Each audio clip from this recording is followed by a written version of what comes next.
Hey guys, tonight we begin with the brutal truth about why history burned women alive for the crime of being too independent. Tens of thousands of women tortured and executed, not for practicing witchcraft, but for owning property, knowing medicine, or simply refusing to need a husband. So before you get comfortable, take a moment to like the video and subscribe, but only if you genuinely enjoy what I do here, and let me know in the comments where you are tuning in from and what time it is for you. It is always fascinating to see who is joining us from around the world. Now, dim the lights, maybe turn on a fan for that soft background hum, and let's ease into tonight's journey together. When you think of witches, you probably imagine pointed hats, bubbling cauldrons, and women cackling over spellbooks. Maybe you think of Halloween decorations or fantasy novels. But the real witch hunts that killed tens of thousands of women between 1450 and 1750 had absolutely nothing to do with magic. They had everything to do with property, power, and making sure women stayed poor, scared, and obedient. Because here is the uncomfortable truth. The typical witch wasn't an evil hag cursing her neighbours. She was a 40-year-old widow who inherited a farm, a midwife whose herbal remedies actually worked, a woman who had the audacity to argue with the local priest, an unmarried woman who shockingly seemed perfectly fine without a husband. In other words, she was dangerous not because she had supernatural powers, but because she had the regular kind: independence, knowledge, property, a voice. Picture this. You are a woman living in a small European village in 1612. You've just turned 40. Which in itself is suspicious because most people don't make it past 35. And you are still here, which means you are either very lucky or very unnatural. You are unmarried, which is even more suspicious, because what kind of woman doesn't want or need a husband? Clearly something is wrong with you. You own a small cottage on the edge of town, inherited from your mother, and you grow medicinal herbs in a garden behind your home. You know which plants ease childbirth pain, which ones bring down a fever, and which ones, in the wrong dose, could stop a heart. Your neighbours come to you when their children are sick, when their wives are struggling in labour, when mysterious rashes appear or old wounds won't heal. You've saved lives, dozens of them, children who would have died from fever, women who would have bled out during difficult births, men whose infected wounds you cleaned and dressed until they healed. But here is the thing about being a healer in your world. You also watch people die, because sometimes the fever is too high, the infection too deep, the labour too complicated.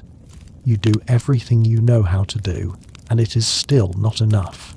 And when someone dies after taking your remedy, after you attended their birth, after you tried to help them, you are not seen as a healer who did her best. You are seen as a witch who murdered them, because in a world without germ theory, without antibiotics, without any real understanding of disease, someone has to be blamed when tragedy strikes, and that someone is almost always you. Think about what your life actually looks like. You wake before dawn in your small cottage. The air is cold, and you can see your breath in the dim light filtering through the shutters. You dress in the same rough wool dress you've worn for years because you can't afford more than two, and you are saving the better one for market day. You step outside into your garden, and this is where your real work happens. Row after row of carefully tended plants. Chamomile for calming nerves and easing digestion, feverfew for headaches, yarrow for stopping bleeding, comfrey for healing wounds, pennyroyal and tansy, which in the right doses can bring on delayed menstruation, and in the wrong doses can kill. You know every plant in this garden. You know when to harvest each one, how to dry them, how to prepare them, what dose is safe, and what dose is deadly. This knowledge didn't come from books. You can't read because education for women in your village is non-existent. This knowledge came from your mother, who learned it from her mother, who learned it from hers. Generations of women passing down information about which plants help and which plants harm. You've added to that knowledge through your own observation and experience. You've noticed that willow bark tea reduces fever and pain. You've discovered that mouldy bread, when applied to wounds, sometimes prevents infection, though you don't know why. You've learned that cleanliness matters, that washing hands and tools before attending a birth reduces the chance of childbed fever. You don't know about germs or antiseptics, but you've observed the pattern and acted on it. This makes you one of the most knowledgeable medical practitioners in your entire region. It also makes you incredibly dangerous to the established order. Picture yourself walking through the village on a typical morning. You are heading to the well to fetch water, carrying 2 wooden buckets. You pass the baker's shop and you smell fresh bread, though you can't afford any today. You pass the blacksmith, who is already at work, the sound of his hammer ringing through the morning air. You pass the church where Father Benedict is probably preparing for morning mass. And everywhere you walk, you notice reactions. Some people nod respectfully. These are the ones whose children you've saved, whose wives you've helped through difficult births. Some people turn away, making the sign of the cross as you pass. These are the ones who fear you, who've heard the whispers, who wonder if you are truly just a healer or something darker. Some people glare with open hostility. These are the ones who blame you for deaths you couldn't prevent, who resent your independence, who want what you have. You reach the well, and there are 3 other women already there. You recognize them all. Margaret, the brewer's wife, who came to you last month when her youngest had croup. Alice, who is pregnant with her 5th child, and will probably call on you when her time comes.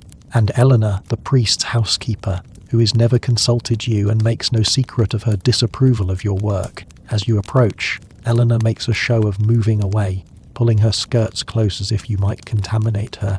You ignore her. You are used to it. You lower your bucket into the well, and as you are hauling it up, you hear Eleanor's voice, pitched just loud enough for you to hear. That woman isn't natural, she says. A woman her age, unmarried, living alone. It isn't right. It isn't godly. Margaret defends you. She is a skilled healer. She saved my Thomas when the fever had him. We'd have lost him without her. But Eleanor isn't convinced. Or perhaps she possessed unholy knowledge, she suggests. How does a woman with no education, no training from proper physicians, know so much about medicine unless she learned it from dark sources? This is how it starts. Not with a formal accusation, not with evidence, just with whispers, suggestions, the planting of suspicion in fertile soil. You pretend not to hear. You fill your buckets and you walk back to your cottage, water sloshing with each step. But your heart is pounding because you've heard these kinds of whispers before. You've seen where they lead. 2 weeks later, something terrible happens. You are called to attend a birth.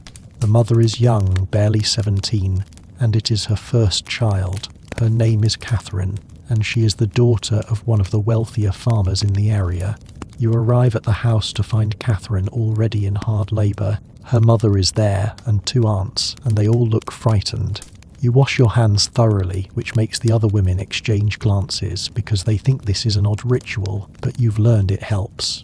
You examine Catherine as gently as you can, and your heart sinks. The baby is breech.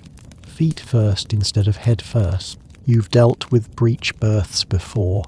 Sometimes you can turn the baby, sometimes you can deliver it safely, even breech. But it is always dangerous for both mother and child. You spend hours trying to help Catherine. You give her raspberry leaf tea to strengthen her contractions. You try to manually turn the baby, but it won't move.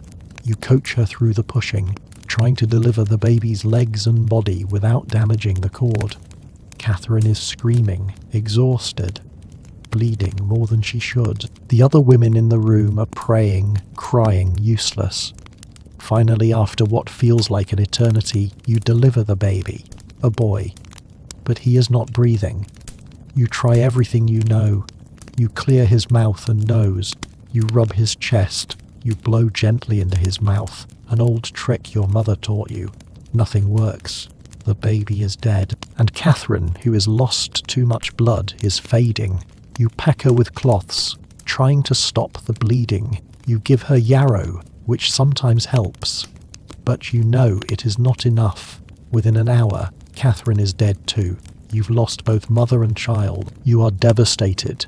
You did everything you could, everything you knew how to do, and it wasn't enough. Breech births are dangerous. Even with modern medicine, they're risky. In your world, with your limited tools and knowledge, Catherine and her baby never really had a chance. But you don't have time to grieve or process what happened because Catherine's father, a man named Thomas Hale, is standing in the doorway of the room, and the look on his face is not one of grief, it is one of rage. You killed her, he says. His voice is low, shaking with fury. My daughter was healthy until you touched her. You killed her and my grandson. You try to explain. The baby was breech. It was a difficult birth. You did everything you could. But he is not listening. He has already decided. And worse, you see Eleanor the priest's housekeeper standing behind him, nodding in agreement. Witchcraft, she whispers. It must have been witchcraft. Within a day, the whispers are everywhere. You didn't just fail to save Catherine. You murdered her. You cursed her. You wanted her baby for some dark ritual. The stories grow more elaborate with each telling.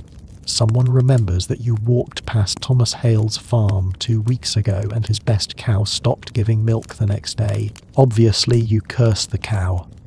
Someone else recalls that you were seen collecting herbs at midnight, which is absolutely a lie because you collect herbs during daylight when you can see what you are picking.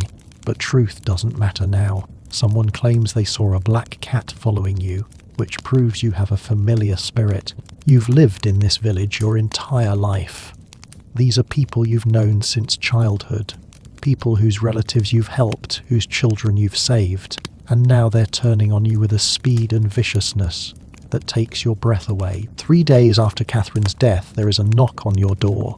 You open it to find the village bailiff, accompanied by 2 men you don't know well. They're here to arrest you. The charge is witchcraft and murder. You are not surprised, not really, but the terror that grips you is overwhelming. You know what happens to women accused of witchcraft. You've heard the stories. You've seen the aftermath. You try to run, but where would you go? You are grabbed, your hands bound behind your back, and you are dragged from your home. The last thing you see as they pull you away is your garden. The plants you've tended so carefully, already being trampled by villagers who've come to watch your arrest. You are taken to a small cell beneath the local manor house. It is dark, cold, and damp. There is no bed, just a pile of filthy straw on the stone floor. There is a bucket in the corner for your waste, and it hasn't been emptied in who knows how long. The smell is overwhelming. You are left alone for what might be hours or might be days. It is hard to tell time in the darkness. You are not given food. You are given a little water, barely enough to wet your throat. You are already exhausted from attending Catherine's birth, from the emotional devastation of losing a patient, and now from the shock and fear of arrest. You try to pray, but the words stick in your throat. What do you pray for? Mercy from a system that has none. Justice when you've already been condemned. Escape, that is impossible. Finally, they come for you. 2 men haul you out of the cell and drag you to a larger room. There is a table, and behind it sit 3 men. You recognize one of them as the local magistrate, a minor nobleman who administers justice in the area. The other 2 are clergymen, including Father Benedict from your village. There are also several other people in the room. Thomas Hale, Catherine's father, glaring at you with undisguised hatred.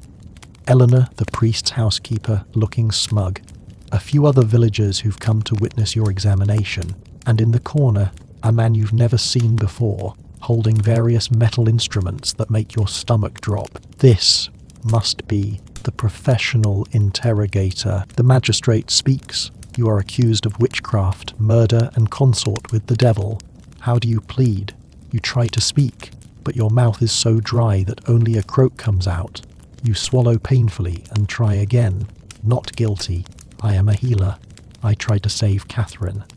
The baby was breech. It was a difficult birth, but the magistrate cuts you off. Your protests mean nothing. If you were truly a healer guided by God, the birth would have succeeded. The fact that both mother and child died is evidence of your malicious intent and supernatural interference. One of the clergymen, Father Benedict, speaks next. How long have you practiced these dark arts? You've never practiced dark arts. You are a healer. You use herbs that grow in your garden, knowledge passed down from your mother. But he is not really asking, he is accusing. Do you live alone, without the guidance and protection of a husband? You do because your father left you his cottage and a small plot of land and you've never wanted to marry. But the way he phrases it makes your independence sound like a crime. Have you ever spoken ill of your neighbours or wished harm upon them? You are human. Of course you've been angry at people sometimes, but you've never wished actual harm.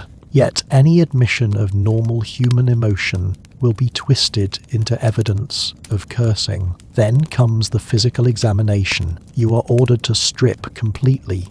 In front of all these people, you refuse, clutching your dress to your chest, and the guards simply tear it off you.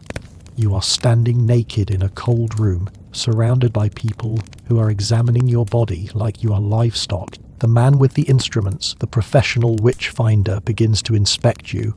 He is looking for the devil's mark, a spot on your body where Satan supposedly touched you when you made your pact with him.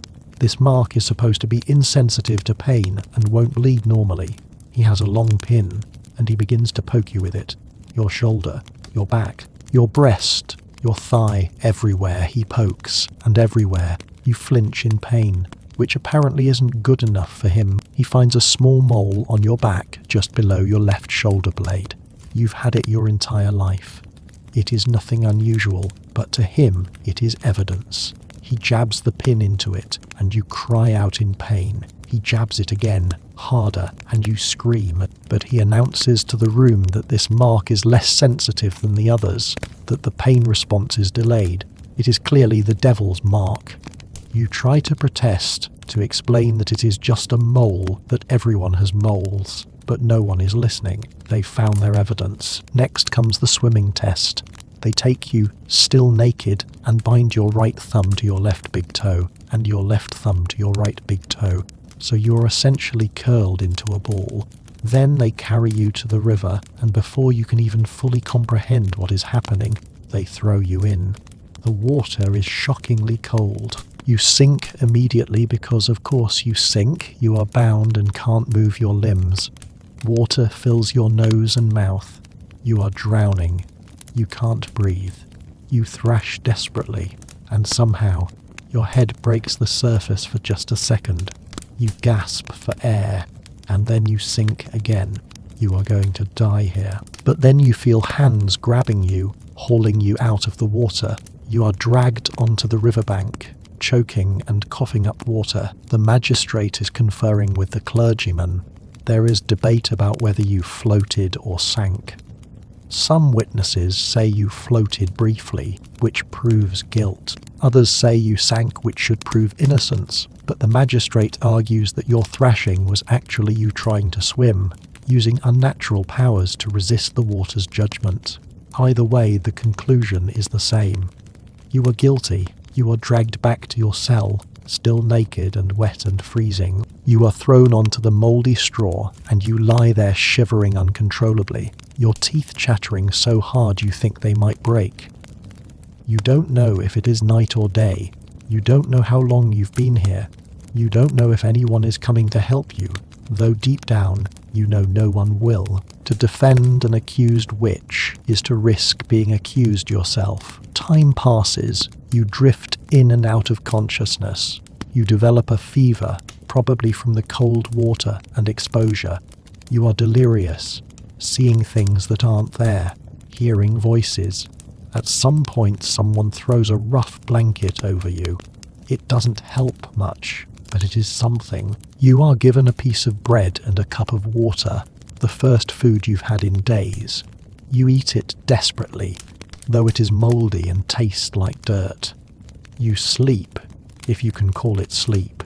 It is more like passing out from exhaustion. Then they come for you again, but this time they take you to a different room. A room with a fire burning in the hearth, which would be comforting except for the implements heating in that fire. You see the rack, a wooden frame with a roller at each end. You see the strapado, a rope hanging from a ceiling beam.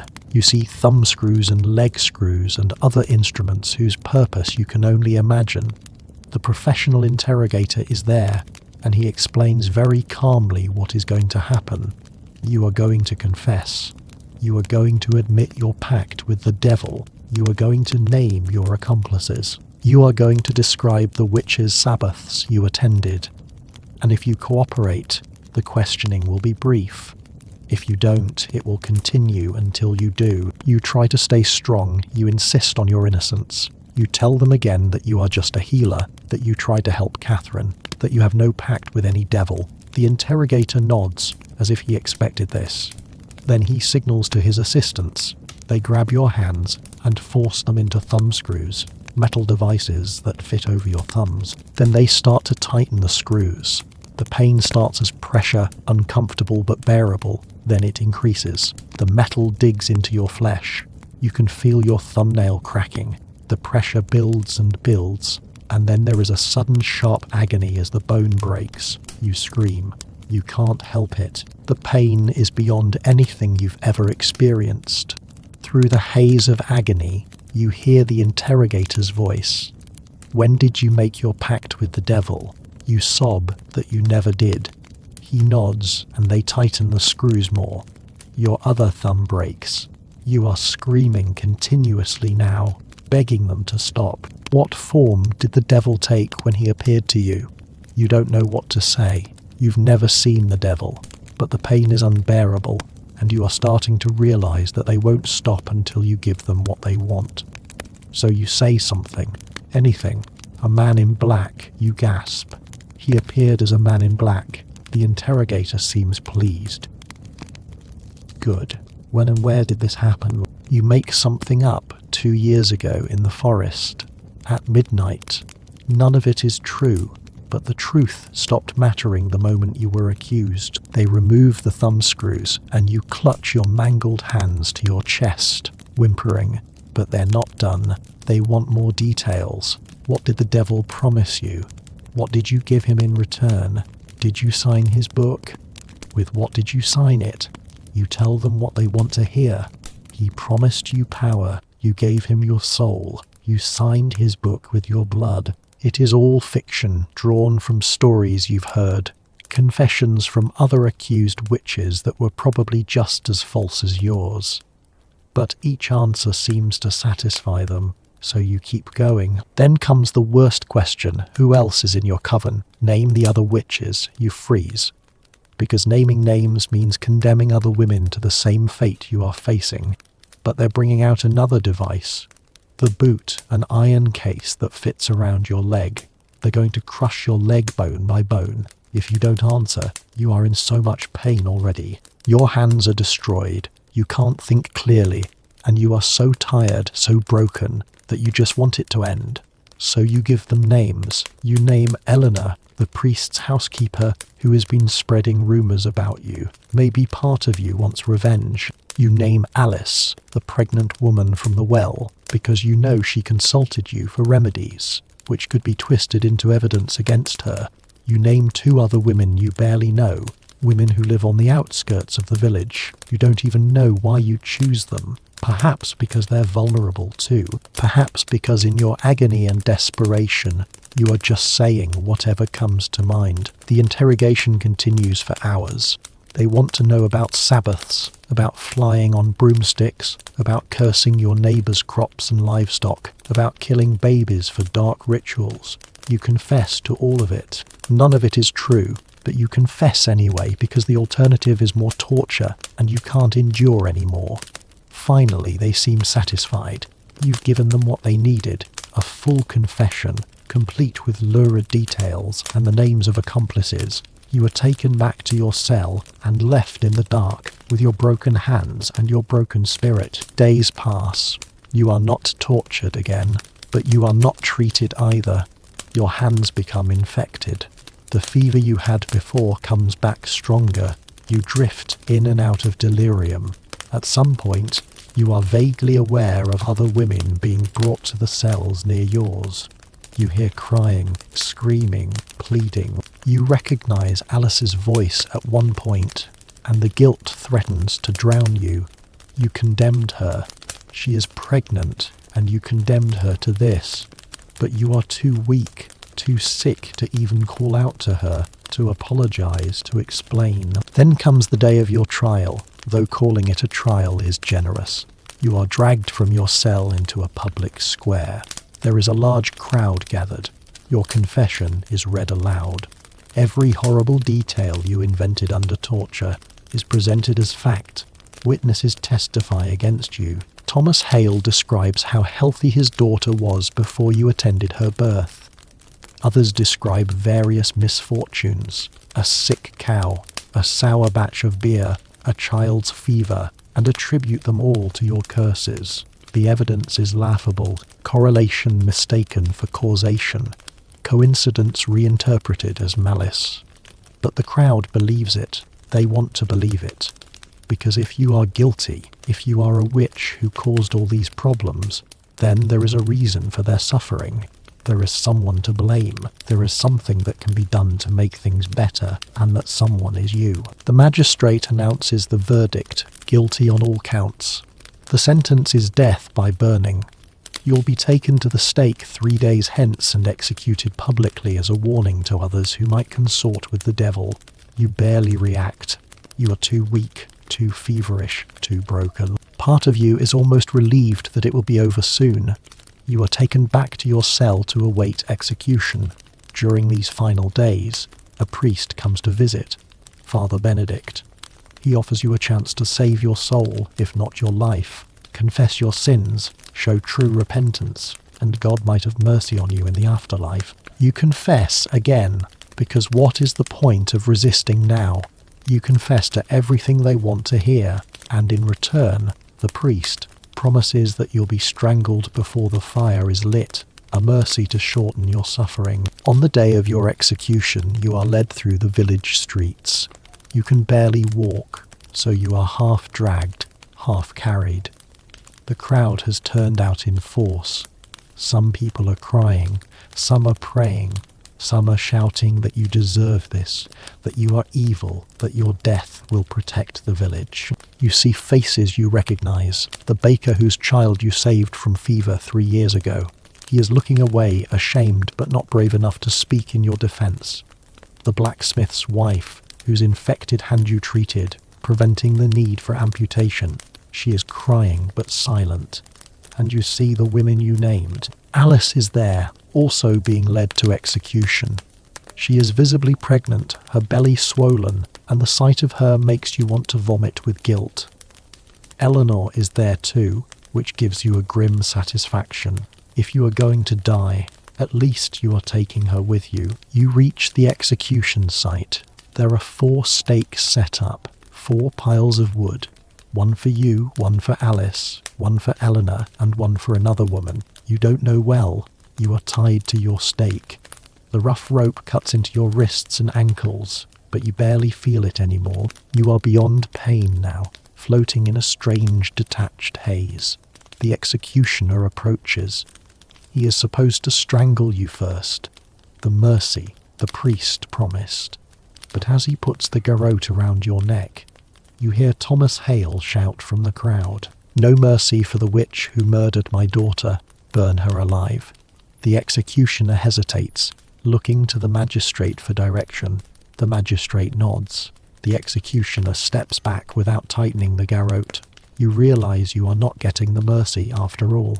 You are going to burn conscious. The torches are lit. The wood at the base of your stake is set alight. For a moment, nothing happens. Then you feel heat on your feet and legs. It is not immediately painful. It is almost warm, almost pleasant after the cold of the cell. But then the flames grow higher and the heat intensifies.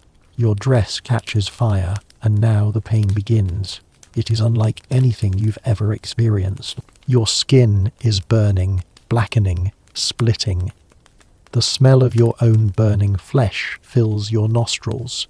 You scream, a sound that doesn't even sound human anymore. Through the flames and smoke, you can see Alice at the stake next to yours, also screaming, her hands cradling her pregnant belly as if she can somehow protect the baby inside her from the fire consuming them both. You try to pray to find some comfort or meaning in this, but there is nothing, no divine intervention, no sudden revelation, just pain and smoke and the certainty that you are dying for a crime you didn't commit, condemned by a system that was never designed to find truth, only to produce convictions. Your last conscious thought, before the smoke fills your lungs and you mercifully lose consciousness, is a prayer that someone, somewhere, someday will remember that you were innocent, that you were just a healer who tried to help people, that you didn't deserve this. But no one does remember.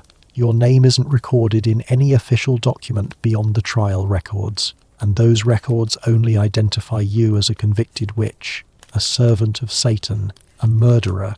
Your cottage and land are seized by the local lord. Your garden is destroyed. Your herbs burned along with you. Within a generation, no one remembers your name or your work or the lives you saved. You become just another statistic, one of tens of thousands of women murdered during the European witch hunts. Forgotten, erased, as if you never existed at all. This is what happened to countless women across Europe and colonial America between roughly 1450 and 1750. The details varied. Some were burned, others hanged or drowned. Some confessed under torture, others maintained their innocence to the end. Some were old, others young. Some were healers, others were simply women who owned property or refused to conform. But the pattern was always the same. Women who were independent, knowledgeable, outspoken, or simply convenient scapegoats were accused of witchcraft, tried in legal systems designed to ensure conviction, tortured into confession, and executed publicly to terrorize other women into submission. According to Professor Brian Levack from the University of Texas at Austin, between 40,000 and 60,000 people were executed for witchcraft during the early modern period, and approximately 75 to 80% of them were women. Other historians put the number even higher, possibly as high as 100,000 executions, with women making up an even larger percentage in some regions. In some areas, like the bishopric of Trier in Germany, entire villages were nearly emptied of women. In the town of Quedlinburg, 133 witches were executed in a single day in 1589.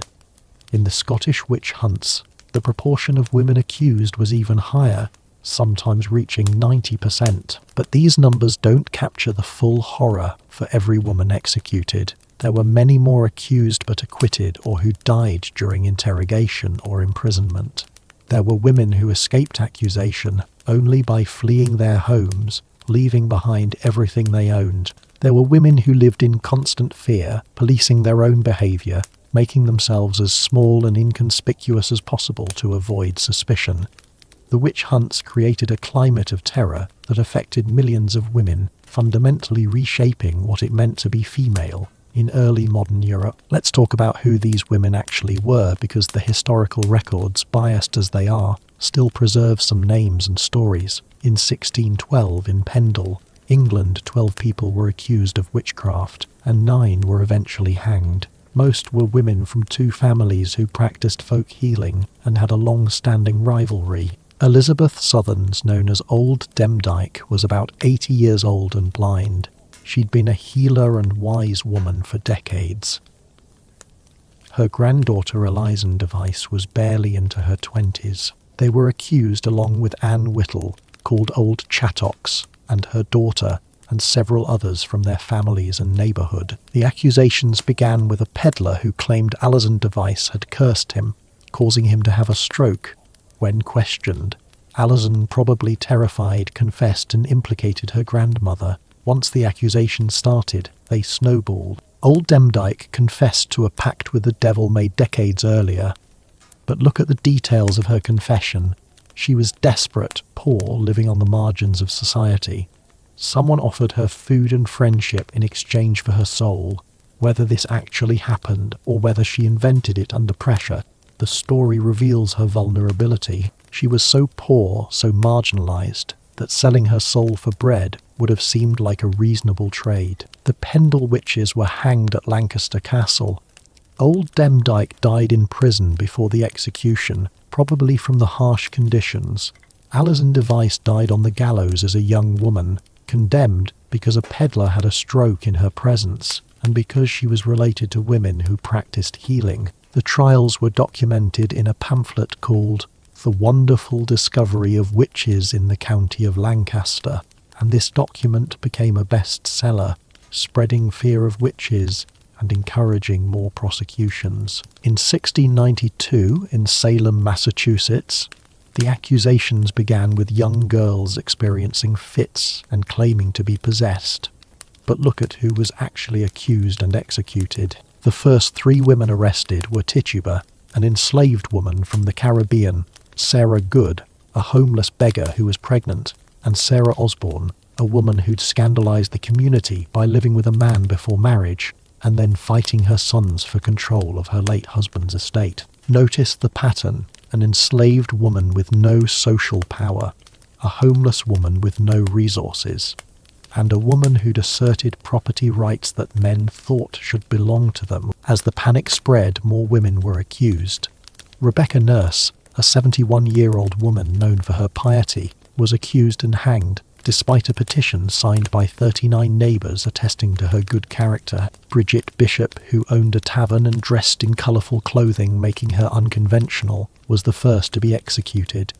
Susanna Martin, who had a sharp tongue and had been involved in property disputes, was hanged. Martha Carrier, described as a rampant hag, was accused of killing 13 people with her witchcraft and was hanged along with 4 others in a single day. 19 people were hanged during the Salem witch trials. One man, Giles Corey, was pressed to death with heavy stones when he refused to enter a plea, a tactic designed to prevent the confiscation of his property. His last words, as the weight crushed his chest, were reportedly, "More weight," a defiant refusal to participate in the farce of justice. Dozens more were imprisoned. Several died in custody, including Sarah Good's infant daughter. The accusations only stopped when the wife of the governor was accused, and suddenly the whole process seemed less credible to the people in power. According to Professor Mary Beth Norton from Cornell University, the Salem witch trials happened in a context of extreme social stress. Massachusetts was dealing with political instability, Native American raids on frontier settlements, smallpox epidemics, and economic problems. People were terrified and looking for explanations. The accusations gave them a narrative. Evil witches, in league with the devil and possibly with Native Americans, were attacking God's chosen people. This narrative made sense of senseless suffering and gave the community a way to fight back by identifying and destroying the internal enemies. In Scotland, the witch hunts were particularly brutal. An estimated 4,000 to 6,000 people were accused, and perhaps 1,500 to 2,000 were executed between 1560 and 1707. One of the most infamous cases was the North Berwick witch trials in 1590 to 91, which involved accusations that a group of witches had tried to kill King James V by raising storms at sea. Under torture, dozens of people confessed to attending Sabbaths, consorting with the devil, and using magic to attack the king. One of the accused was Agnes Sampson, a midwife and healer from East Lothian. She was arrested, stripped, and searched for the devil's mark. Her hair was shaved off, and she was subjected to sleep deprivation, kept awake for days until she was hallucinating. She was tortured with thumbscrews and the pillywinks, a device that crushed fingers. She was also subjected to a device called the witch's bridle, an iron contraption forced into her mouth with sharp prongs that cut her tongue. Under this torture, she confessed to being a witch and implicated others. She was eventually strangled and burned. King James VI was so convinced by these trials that he wrote a book called Demonology, which argued for the reality of witchcraft and the need to prosecute it vigorously. When he became King James I of England, his beliefs influenced English witch hunting policy. The king's personal investment in witchcraft prosecution legitimised and encouraged the hunts across Britain. In Germany, the witch hunts were even more devastating. The city of Bamberg executed approximately 600 people for witchcraft between 1623 and 1633. The Prince Bishop of Bamberg, Johann Georg II Fuchs von Dornheim, became known as the Witch Bishop for his zealous prosecution. He built a special witch house for imprisoning and torturing accused witches. So many people were executed that the city ran out of firewood for the burnings and had to import more. One victim was Johannes Junius, a wealthy burgomaster mayor of Bamberg. Even high-status men weren't safe, though they were still minorities among the accused.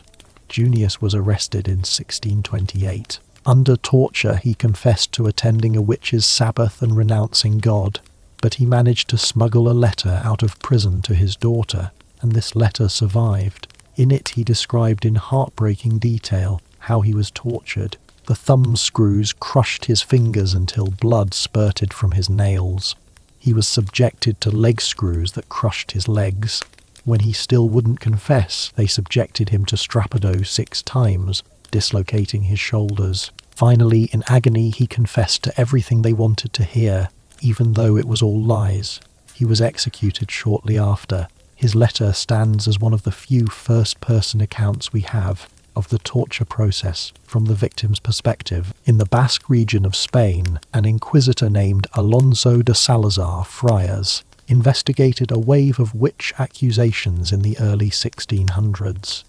But unlike most witch hunters, Salazar actually examined the evidence carefully. He interviewed over 1,800 people, including accused witches and witnesses. He concluded that there was no evidence of any actual witchcraft. The confessions had been extracted through torture and suggestion. The accusations were the result of mass hysteria, personal grudges, and the suggestibility of frightened people. His report to the Spanish Inquisition was revolutionary. He wrote, "I have not found even indications from which to infer that a single act of witchcraft has really occurred." Based on his investigation, the Spanish Inquisition became much more skeptical of witchcraft accusations, and Spain had relatively few witch executions compared to other parts of Europe. Salazar's investigation is significant because it shows that even in that time period, it was possible for someone in authority to look at witch trials and recognize them as unjust. But Salazar was an exception. Most authorities either genuinely believed in witchcraft or found the accusations politically useful, and they had no incentive to examine the evidence too closely. The witch hunts continued for another century in most of Europe, not because people became more superstitious, but because the hunts served purposes beyond actually catching witches. Let's examine those purposes more closely, because the witch hunts didn't happen in a vacuum. They served specific social, economic, and political functions. First, economic function. Accused witches' property was typically confiscated. In some jurisdictions, the property went to the state. In others, it went to the church. In some cases, the costs of the trial and execution were charged to the accused's estate, creating a perverse incentive where prosecuting more witches generated more revenue. According to historian Wolfgang Befringer from Saarland University, in some German principalities, the finances of the local government became dependent on regular witch trials. They were literally profiting from executing women. Women who owned property were particularly vulnerable. A widow who inherited her husband's land or business was a tempting target. Accusing her of witchcraft was a legal way to seize her property and redistribute it, usually to men. A study of Scottish witch trials by historian Christina Larner found that accused witches were more likely than average to be property owners. The same pattern appears across Europe. Economic independence made women targets. Second, professional competition. The period of the witch hunts coincided with the professionalization and masculinization of medicine. Universities were beginning to train physicians, but universities didn't admit women, so by definition, all legitimate medical knowledge had to be male. Female healers and midwives who had centuries of practical experience but no university credentials were redefined as practitioners of folk medicine at best and witchcraft at worst. According to historians Barbara Ehrenreich and Deirdre English in their work on witches, midwives and nurses, The persecution of female healers was part of a larger process of excluding women from the medical profession and establishing male control over women's reproductive health. Midwives were especially vulnerable because they attended births, moments of high risk and frequent death. When mothers or infants died, as they tragically often did in an era before antibiotics, germ theory, or safe surgical techniques, midwives were convenient scapegoats. Accusing a midwife of witchcraft served multiple purposes. It explained the death in supernatural terms rather than admitting medicine's limitations. It eliminated a female competitor to male physicians, and it terrorized other women who might practice healing, pushing them out of the profession. Third, religious function. The witch hunts intensified during and after the Protestant Reformation. Both Catholic and Protestant authorities used witch trials to demonstrate their commitment to fighting evil and their theological correctness. In areas where Catholics and Protestants were competing for converts, each side tried to prove they were more effective at identifying and destroying Satan's servants. The witch hunts became a form of religious theatre, demonstrating the power and piety of whoever was conducting them. Fourth, political function. Witch hunts provided scapegoats for social problems. When crops failed, when plague struck, when wars went badly, when the economy struggled, authorities could blame witches rather than examining systemic issues or their own failed policies. This deflected popular anger away from the ruling class and toward vulnerable women who could be safely blamed and destroyed. As Professor Robin Briggs from Oxford University points out, witch hunts were most intense during periods of social stress, war, famine, religious conflict, and economic change. They served as a release valve for social tensions. Fifth, gender control. This is perhaps the most important function. The witch hunts established and enforced strict limits on acceptable female behavior. The message was clear. Women who were too independent, too knowledgeable, too outspoken, too sexual, or simply too visible could be labelled witches and destroyed. The hunts created a climate of fear that regulated women's behaviour more effectively than any explicit law could. Women learned to be quiet, submissive, dependent, and invisible. Those who didn't face potentially lethal consequences. According to scholar Sylvia Federici, the witch hunts were part of the transition from feudalism to capitalism. As Europe's economy transformed, as communal lands were enclosed and privatized, as subsistence farming gave way to wage labor, women's economic role changed dramatically. In the feudal system, the household was a unit of production, and women's work, spinning, weaving, brewing, baking, gardening, animal husbandry was economically essential and valued. In the emerging capitalist system, production moved out of the household and into workshops and factories controlled by men, and the household became primarily a site of reproduction and consumption. Women's work was devalued, and women themselves were redefined primarily as reproductive vessels and domestic servants. But this transition didn't happen smoothly. Women resisted. They continued to practice trades, to own property, to live independently. The witch hunts, in Federici's analysis, were a form of terrorism designed to break that resistance. By targeting independent women, women with specialized knowledge, women who controlled resources, the hunts made female autonomy literally deadly. Women got the message. Within a few generations, female participation in skilled trades dropped dramatically. Women's property ownership declined. Women were pushed out of healing and midwifery into domestic service and unskilled labor. The independent woman was redefined as unnatural, suspicious, probably evil, and the proper woman was redefined as dependent, domestic, subordinate. Now let's talk about who participated in witch hunts, because it wasn't just powerful men. Women accused other women, neighbours turned on neighbours. Communities participated in the persecution. Why? Fear is the obvious answer. In a climate where accusation could strike anyone, participating in the accusation of others was a way to prove your own innocence and orthodoxy. If you loudly proclaimed that your neighbour was a witch, you deflected suspicion from yourself. If you testified against accused witches, you demonstrated your godliness. If you remained silent or tried to defend the accused, you risked being accused yourself. Women were particularly active as witnesses against accused witches. According to Professor Lyndall Roper's research, women often made up the majority of witnesses in witch trials.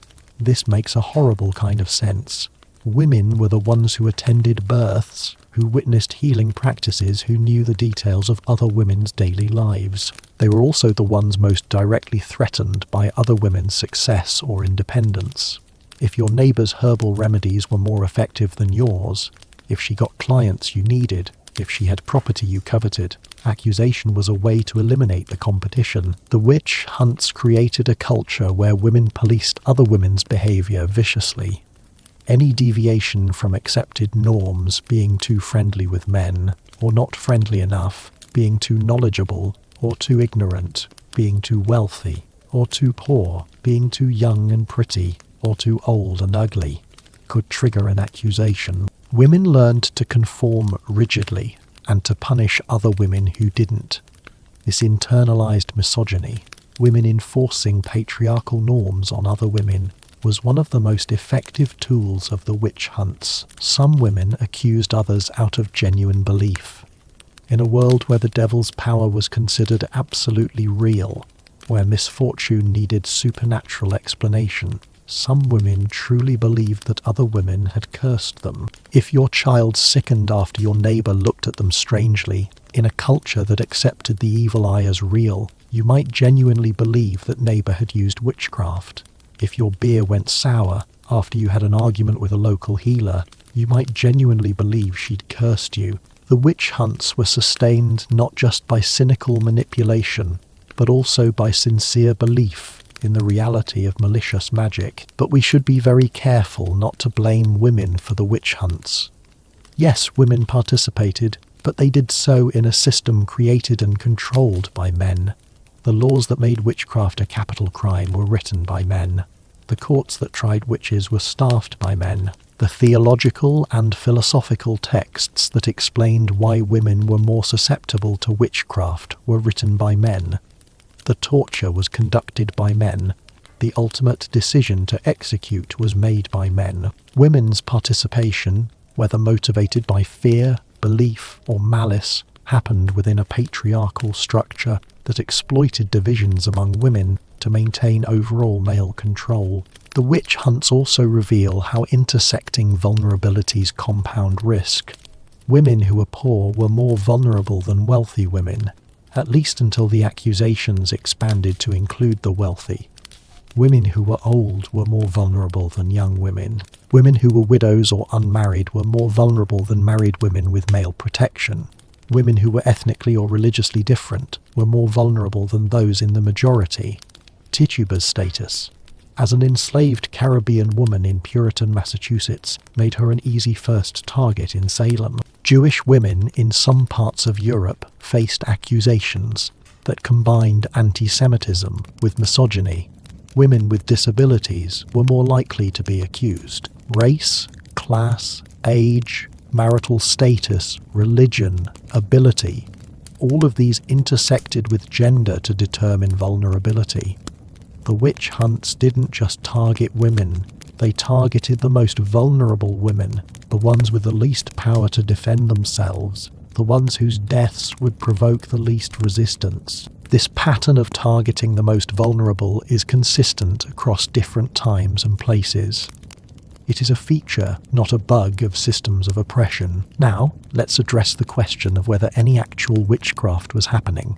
Were there women in early modern Europe who practiced magic or tried to curse their neighbours? Almost certainly, yes, in the sense that many people, both male and female, practiced folk magic, charms to protect cattle from disease, love spells to attract a desired partner, curses muttered in anger at someone who'd wronged you, small rituals to bring good luck or ward off evil. These practices were common across Europe and were woven into the fabric of daily life. But there is a crucial difference between folk magic and the witchcraft described in trial documents.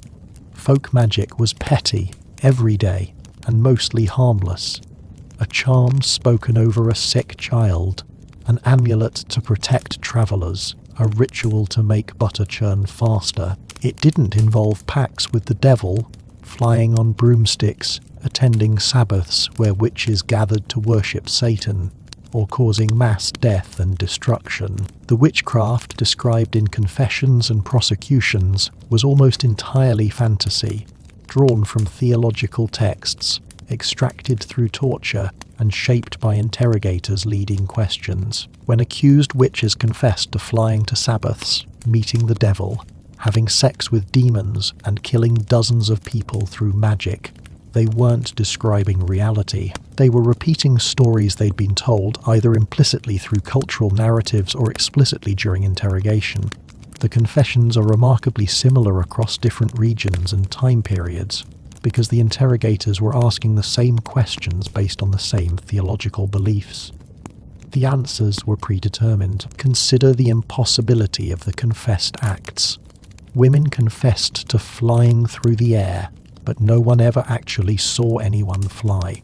Women confessed to transforming into animals, but no reliable witness ever saw this transformation. Women confessed to causing storms, blighting crops, spreading plague, but these natural disasters happened equally in regions with and without witch hunts.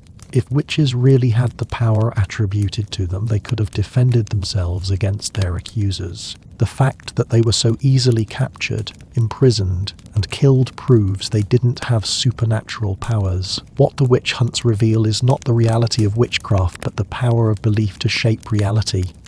If you believe witches are real and dangerous, you'll interpret events through that lens. Your cow dies, and instead of blaming disease or bad luck, you blame the old woman who walked past your farm last week. Your child has a seizure, and instead of recognizing it as a medical condition, you blame the midwife who attended the birth. Your crops fail, and instead of blaming the weather or soil depletion, you blame the woman you argued with at market. The belief creates the evidence, not the other way around. The witch hunts also show the danger of moral panics. When a society becomes convinced that a hidden enemy is secretly destroying it from within, reason and evidence go out the window. Accusations proliferate. Standards of proof collapse.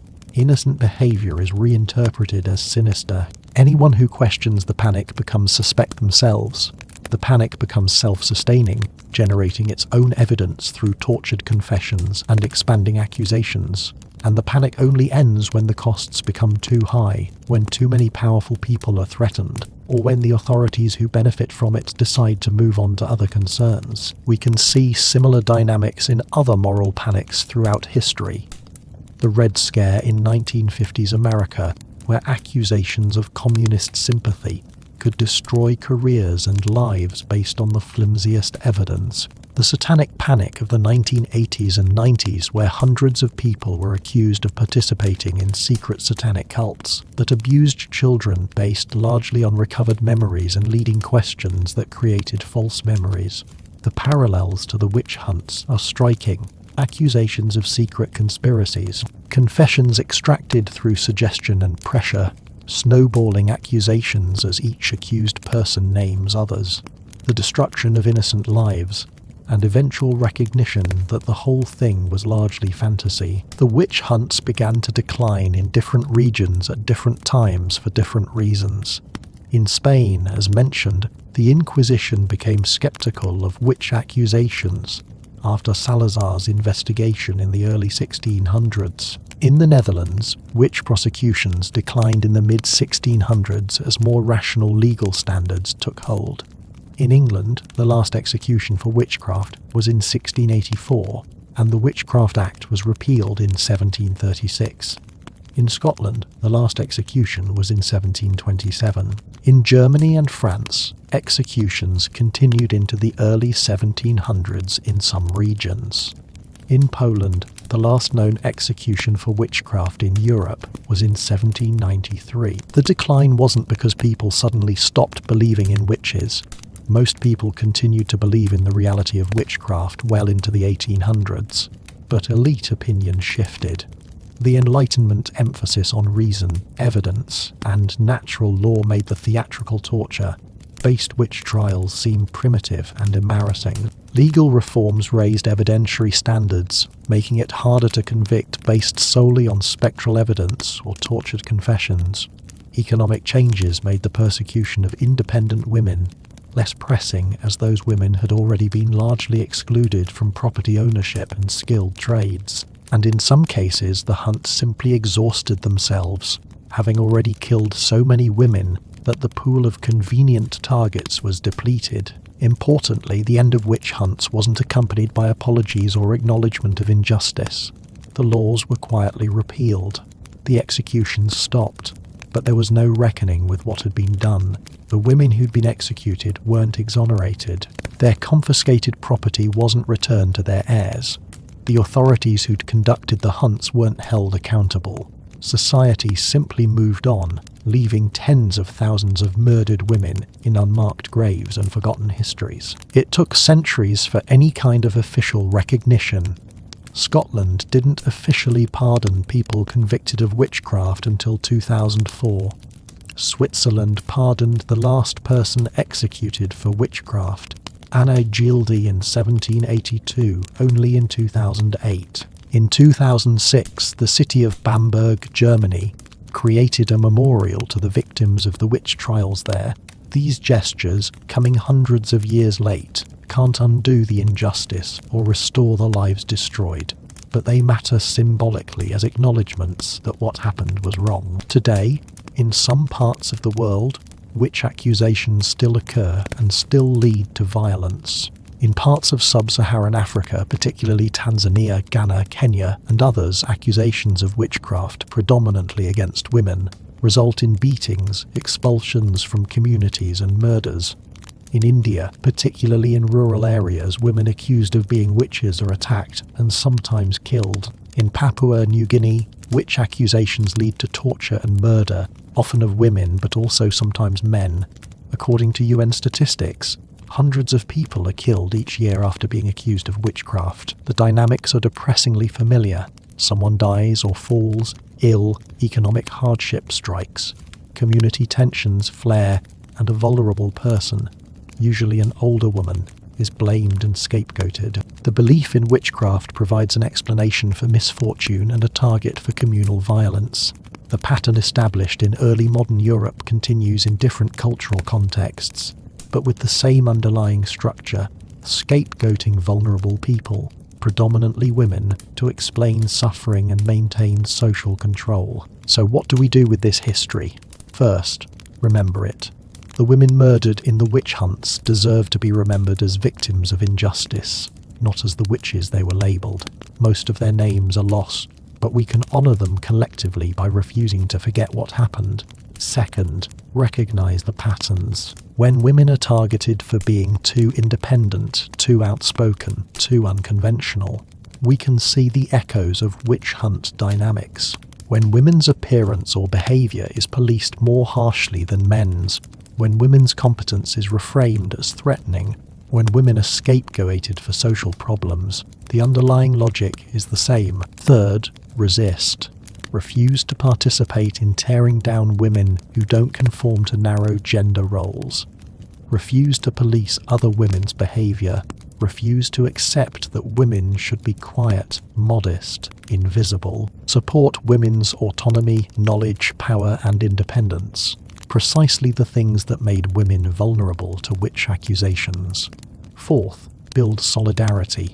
The witch hunts succeeded partly by isolating women and turning them against each other. Every woman was a potential witch if she stepped out of line, so women had incentives to conform and to punish other women's non-conformity. We counter that by supporting each other, by recognizing that attacks on any woman's rights or safety threaten all women, by building networks that make isolation and scapegoating harder. Fifth, understand intersectionality. The most vulnerable women, those who were poor, old, disabled, ethnically marginalized, religiously different, were at highest risk. Fighting for women's rights means fighting especially hard for the rights of the most vulnerable women, the ones who'd be the first targets if the dynamics of witch hunts returned in new forms. Sixth, stay vigilant. The specific accusation of witchcraft is mostly gone, at least in Western countries, but the impulse behind it, the need to control women, to punish female autonomy, to scapegoat vulnerable people for social problems, that impulse persists. It manifests in different ways, through different accusations and different mechanisms, but it is recognizable if you know the pattern. The women burned as witches were ordinary women. They weren't magical, they weren't evil, they were healers, midwives, property owners, independent women, outspoken women, or simply women who were in the wrong place at the wrong time. They were vulnerable in systems designed to make them so. They were scapegoated for problems they didn't cause. They were tortured into confessions of impossible crimes. They were murdered legally with the support of church and state and community.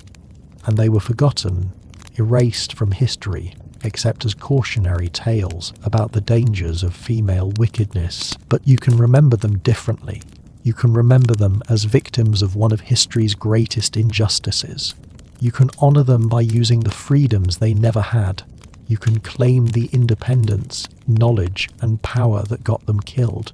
You can refuse to let their deaths be in vain by building a world where women's full humanity is recognized and protected. Tonight, as you drift off to sleep, think about the woman with the garden of healing herbs. Think about the midwife who saved countless lives until one tragic death condemned her. Think about the widow trying to hold on to her property. Think about the woman who spoke her mind and paid for it with her life. Think about the young woman betrayed by her neighbors and the old woman too knowledgeable to be safe. Remember that they were real. They had names, though most are lost. They had lives and skills and relationships. They suffered unimaginable horror. They died for being women who didn't fit the mold a patriarchal society demanded. And remember that you live in a world they helped create, not through their deaths, which accomplished nothing but terror, but through the resistance their persecution eventually provoked. The women who saw what happened to accused witches and fought anyway for women's right to own property, to practice medicine, to live independently. The women who demanded education, legal rights, bodily autonomy. The women who refused to stay silent even when silence was safer.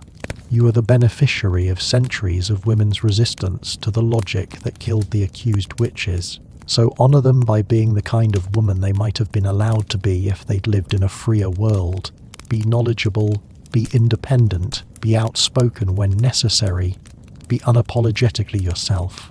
Use the freedoms that were denied to them, and when you see other women being torn down, scapegoated, punished for not conforming, remember the witch hunts and refuse to participate. But before you drift off completely, let's talk about something that might surprise you. The language of witch hunts never really went away. It just evolved. Think about the words we still use to describe powerful women or women who don't conform to expectations. When a woman is called a bitch, what does that really mean? It means she is assertive in ways that would be praised in a man. When she is called shrill or strident, it means her voice carries authority that makes people uncomfortable. When she is called ambitious in a tone dripping with disapproval, it means she wants power that society thinks shouldn't belong to her. When she is called cold or calculating, it means she is competent and doesn't perform the emotional labor of making others comfortable with her competence. These aren't random insults, they're the linguistic descendants of witch accusations. They serve the same function: to police women's behavior, to punish deviation from acceptable femininity, to tear down women who are too visible, too successful, too threatening. The words have changed, but the underlying mechanism is the same. Define certain behaviors or characteristics as unnaturally female. Associate those behaviors with something evil or disgusting.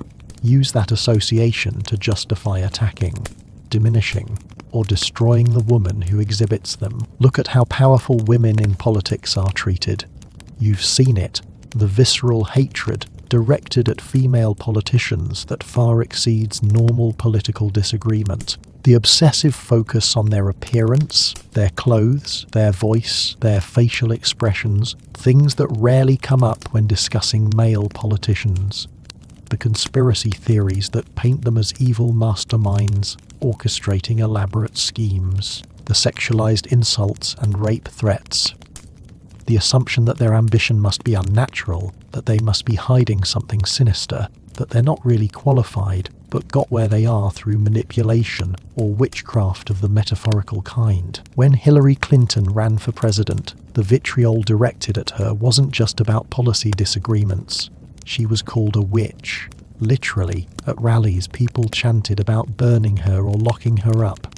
Merchandise depicted her as a witch on a broomstick. The hatred was visceral and gendered in ways that reveal the deep-seated fear of female power that fueled the historical witch hunts. Whether you agree with her politics or not, the nature of the attacks reveals something disturbing about how we still react to women who seek ultimate power. The same pattern appears with other powerful women: Nancy Pelosi, Alexandria Ocasio-Cortez, Kamala Harris, Margaret Thatcher, Angela Merkel, Jacinda Ardern. Regardless of their actual policies or competence, they face a level of personal attack that is distinct from what male politicians endure. Their appearance is mocked. Their voices are called annoying. Their ambition is questioned. They're accused of being puppets or masterminds, too stupid to be doing this themselves, or too evil and brilliant to be trusted. They can't win because the game is rigged. The woman who seeks power is, by definition, unnatural, and the unnatural woman must be a witch by another name. This dynamic isn't limited to politics. You see it in business. Female CEOs face harsher scrutiny than male counterparts. Their leadership style is critiqued in gendered terms. They're too aggressive or not aggressive enough, too emotional or too cold, too focused on profits or too distracted by social issues. Meanwhile, male CEOs who exhibit the exact same behaviors are just being decisive, passionate, business-focused, or visionary. The double standard is the modern version of witch hunt logic. Women in positions of power are inherently suspect. Their success must be explained, questioned, undermined. You see it in entertainment and media. Successful women in Hollywood are called divas when men would be called perfectionists. They're accused of being difficult when they demand fair pay or proper treatment, while men who make the same demands are just protecting their worth. Older actresses disappear from leading roles, while older actors are still playing romantic leads well into their 60s and 70s. The message is clear. Women have value only within narrow parameters: young, beautiful, agreeable.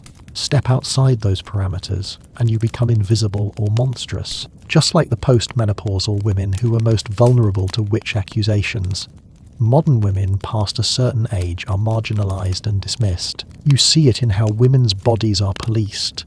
Think about the moral panics around women's sexuality.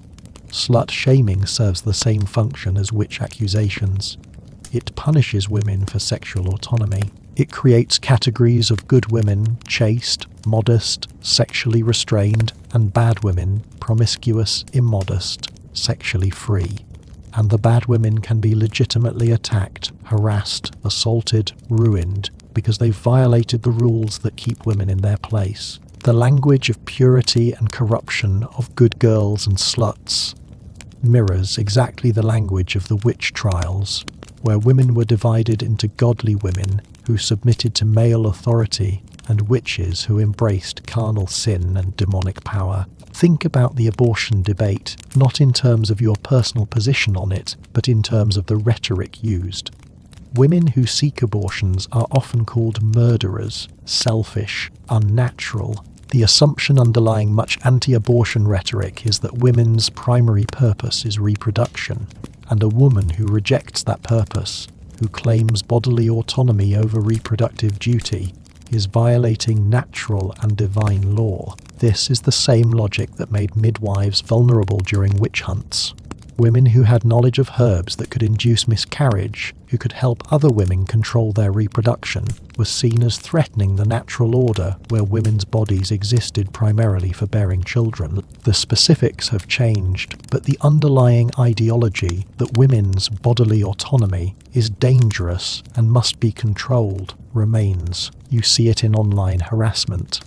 Women who speak publicly online, especially about feminism, politics, or social justice, face torrents of abuse, rape threats, death threats, doxing, where their personal information is published to make them vulnerable to real-world harassment, campaigns to get them fired from their jobs. The goal is the same as historical witch hunts: silence. Make the cost of speaking, of being visible, of having opinions, so high that women choose to shut up and disappear. And just like in the witch hunts, women who participate in these harassment campaigns against other women are rewarded with temporary safety. Proof that they're one of the good ones who knows her place. The Gamergate controversy is a perfect example. Women in gaming, an industry traditionally dominated by men, faced coordinated harassment campaigns that included death threats specific enough that some had to flee their homes. Their crime, existing in a male-dominated space, criticizing sexism in gaming, being visible and unwilling to be quiet. The harassment was framed as being about ethics or quality, but the gendered nature of it, the sexual threats, the focus on destroying these women's careers and reputations, the mob mentality, it all echoes the dynamics of witch hunts. Find a woman who has stepped out of line, whip up mob fury, isolate her, destroy her, make an example of her so other women know to stay in their lane. Think about the mommy wars, the vicious judgments mothers face about every parenting choice. Breastfeed or formula feed. Stay home or work. Co-sleep or crib sleep. Vaccinate or don't. Every choice is scrutinized, and every choice will be condemned by someone. The mother who stays home is wasting her education. The mother who works is neglecting her children. The mother who breastfeeds is making other mothers feel guilty. The mother who formula feeds is poisoning her baby. The mother who is too protective is a helicopter parent. The mother who is too relaxed is negligent. Just like in the witch hunts, there is no winning. The system is designed so that women can always be found guilty of something. And here is the insidious part.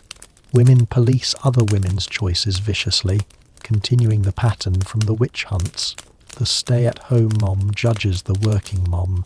The breastfeeding advocate shames the formula feeder. The natural birth purist condemns the woman who chose an epidural. Women tear each other down, competing to be the most perfectly feminine, the most devoted mother, the one who is following all the rules.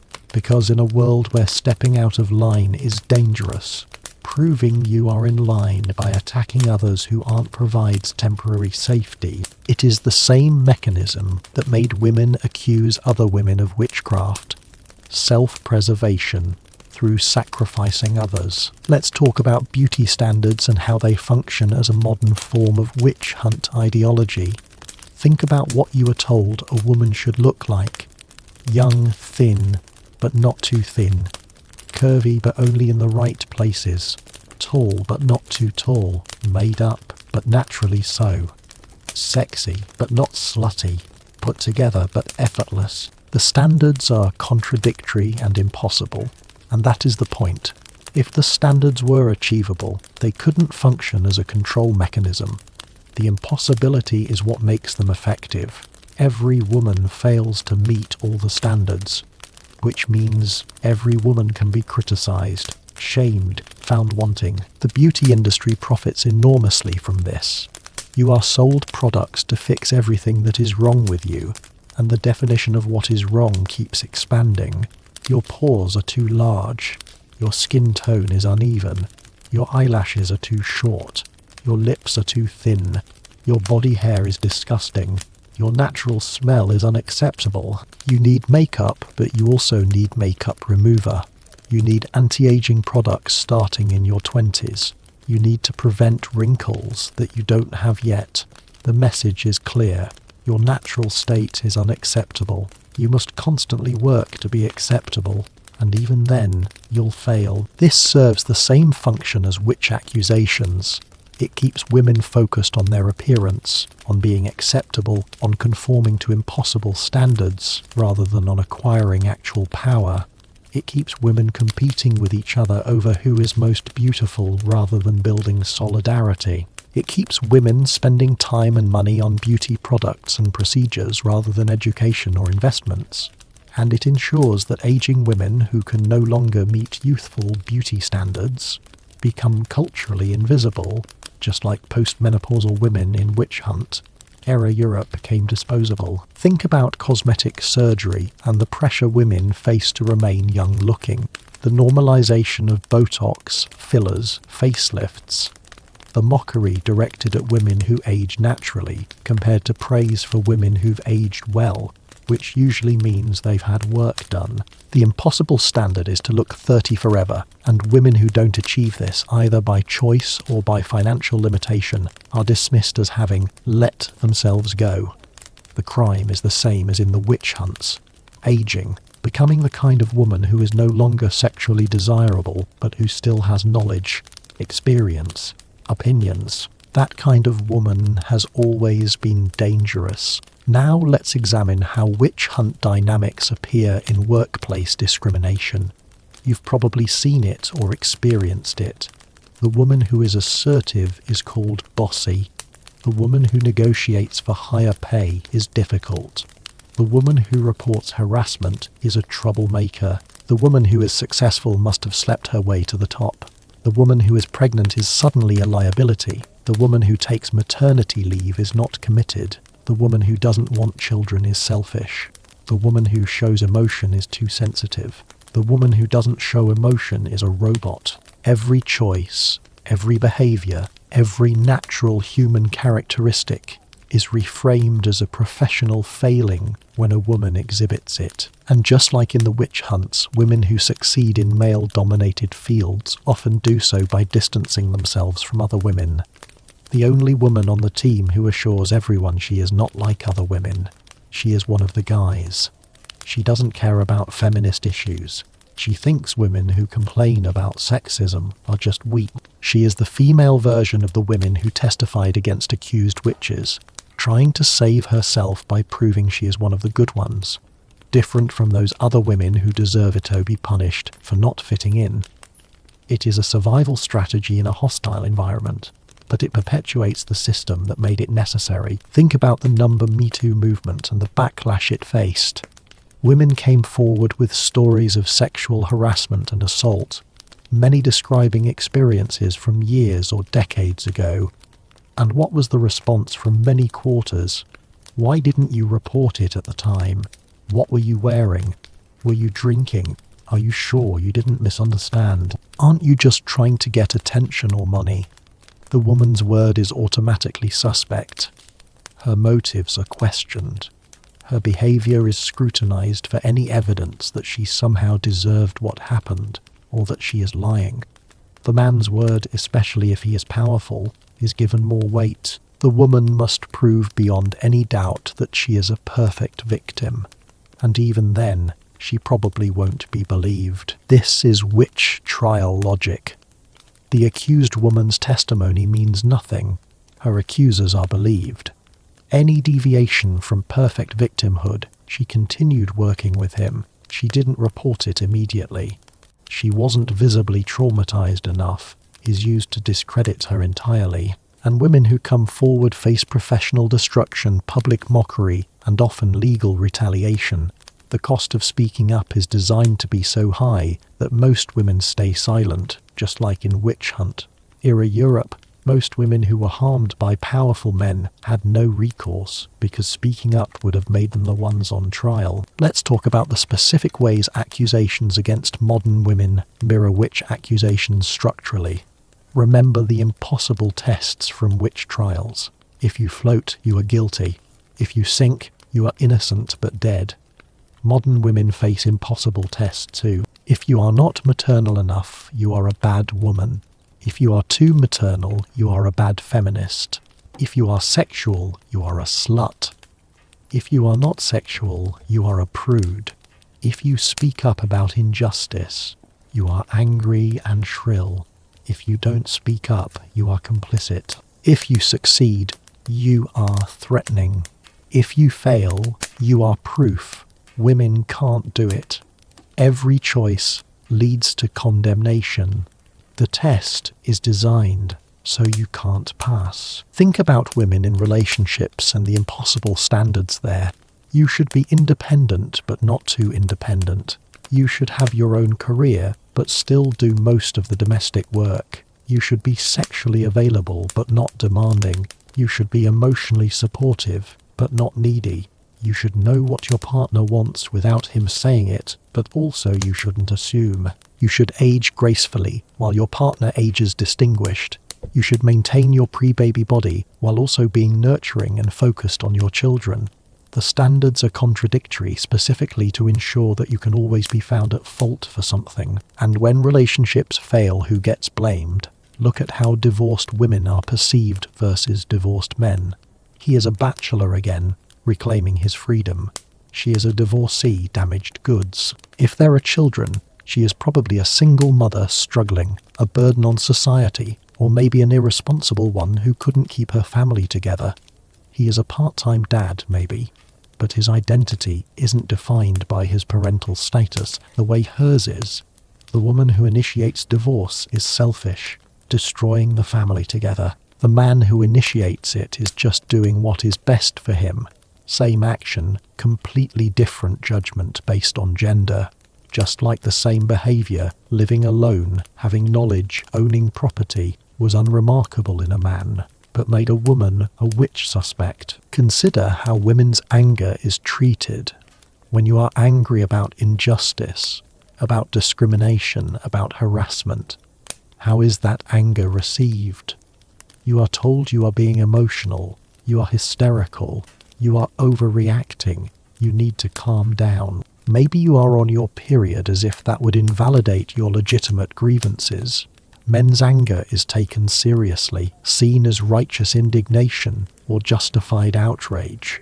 Women's anger is pathologized, dismissed, used as evidence that you are irrational and can't be trusted. This is directly descended from the belief that made women vulnerable to witch accusations, that women are naturally more emotional, less rational, more susceptible to being overcome by passion, whether by the devil or by their own inferior nature. The angry feminist stereotype functions exactly like the witch stereotype.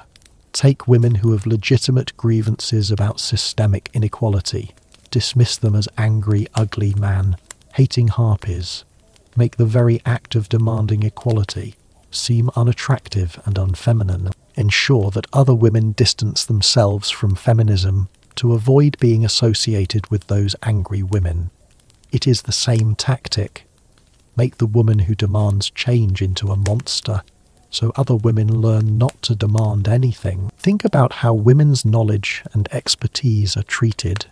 You've probably experienced or witnessed this. A woman speaks in a meeting, and her idea is ignored. A man repeats the same idea 5 minutes later, and it is brilliant. A woman has expertise in a field, but men feel comfortable explaining that field to her anyway, assuming they know more. A woman writes about her own experiences, and men flood the comments explaining why she is wrong about her own life. This is the modern version of dismissing women's medical knowledge as witchcraft, while elevating male physicians who had less practical experience but university credentials. Women's expertise is constantly questioned in ways that men's isn't. She must have more credentials, more experience, more proof than a man in the same position, and even then, she'll be questioned. There is always a suspicion that she doesn't really know what she is talking about, that she is faking it somehow, that her knowledge is unnatural or illegitimate, just like the suspicion that a woman healer's knowledge must have come from the devil, because how else would a woman know such things? Let's talk about the specific experience of being a woman in a male-dominated field, whether that is tech, science, engineering, finance, politics, or any other area. You are often the only woman in the room, which makes you hypervisible. Everything you do is scrutinized as representative of all women. If you succeed, you are an exception. If you fail, you are proof that women can't do it. You face constant microaggressions, being interrupted, having your ideas attributed to men. being asked to take notes or get coffee, being hit on by colleagues who think your presence is an invitation, being excluded from informal networking because it happens at strip clubs or golf courses or other male-dominated spaces. You face harassment that ranges from subtle to overt, comments about your appearance, questions about your personal life that wouldn't be asked of men, assumptions that you are someone's assistant rather than the expert, jokes that you are supposed to laugh at to prove you are cool, and if you object you are being difficult. You can't take a joke.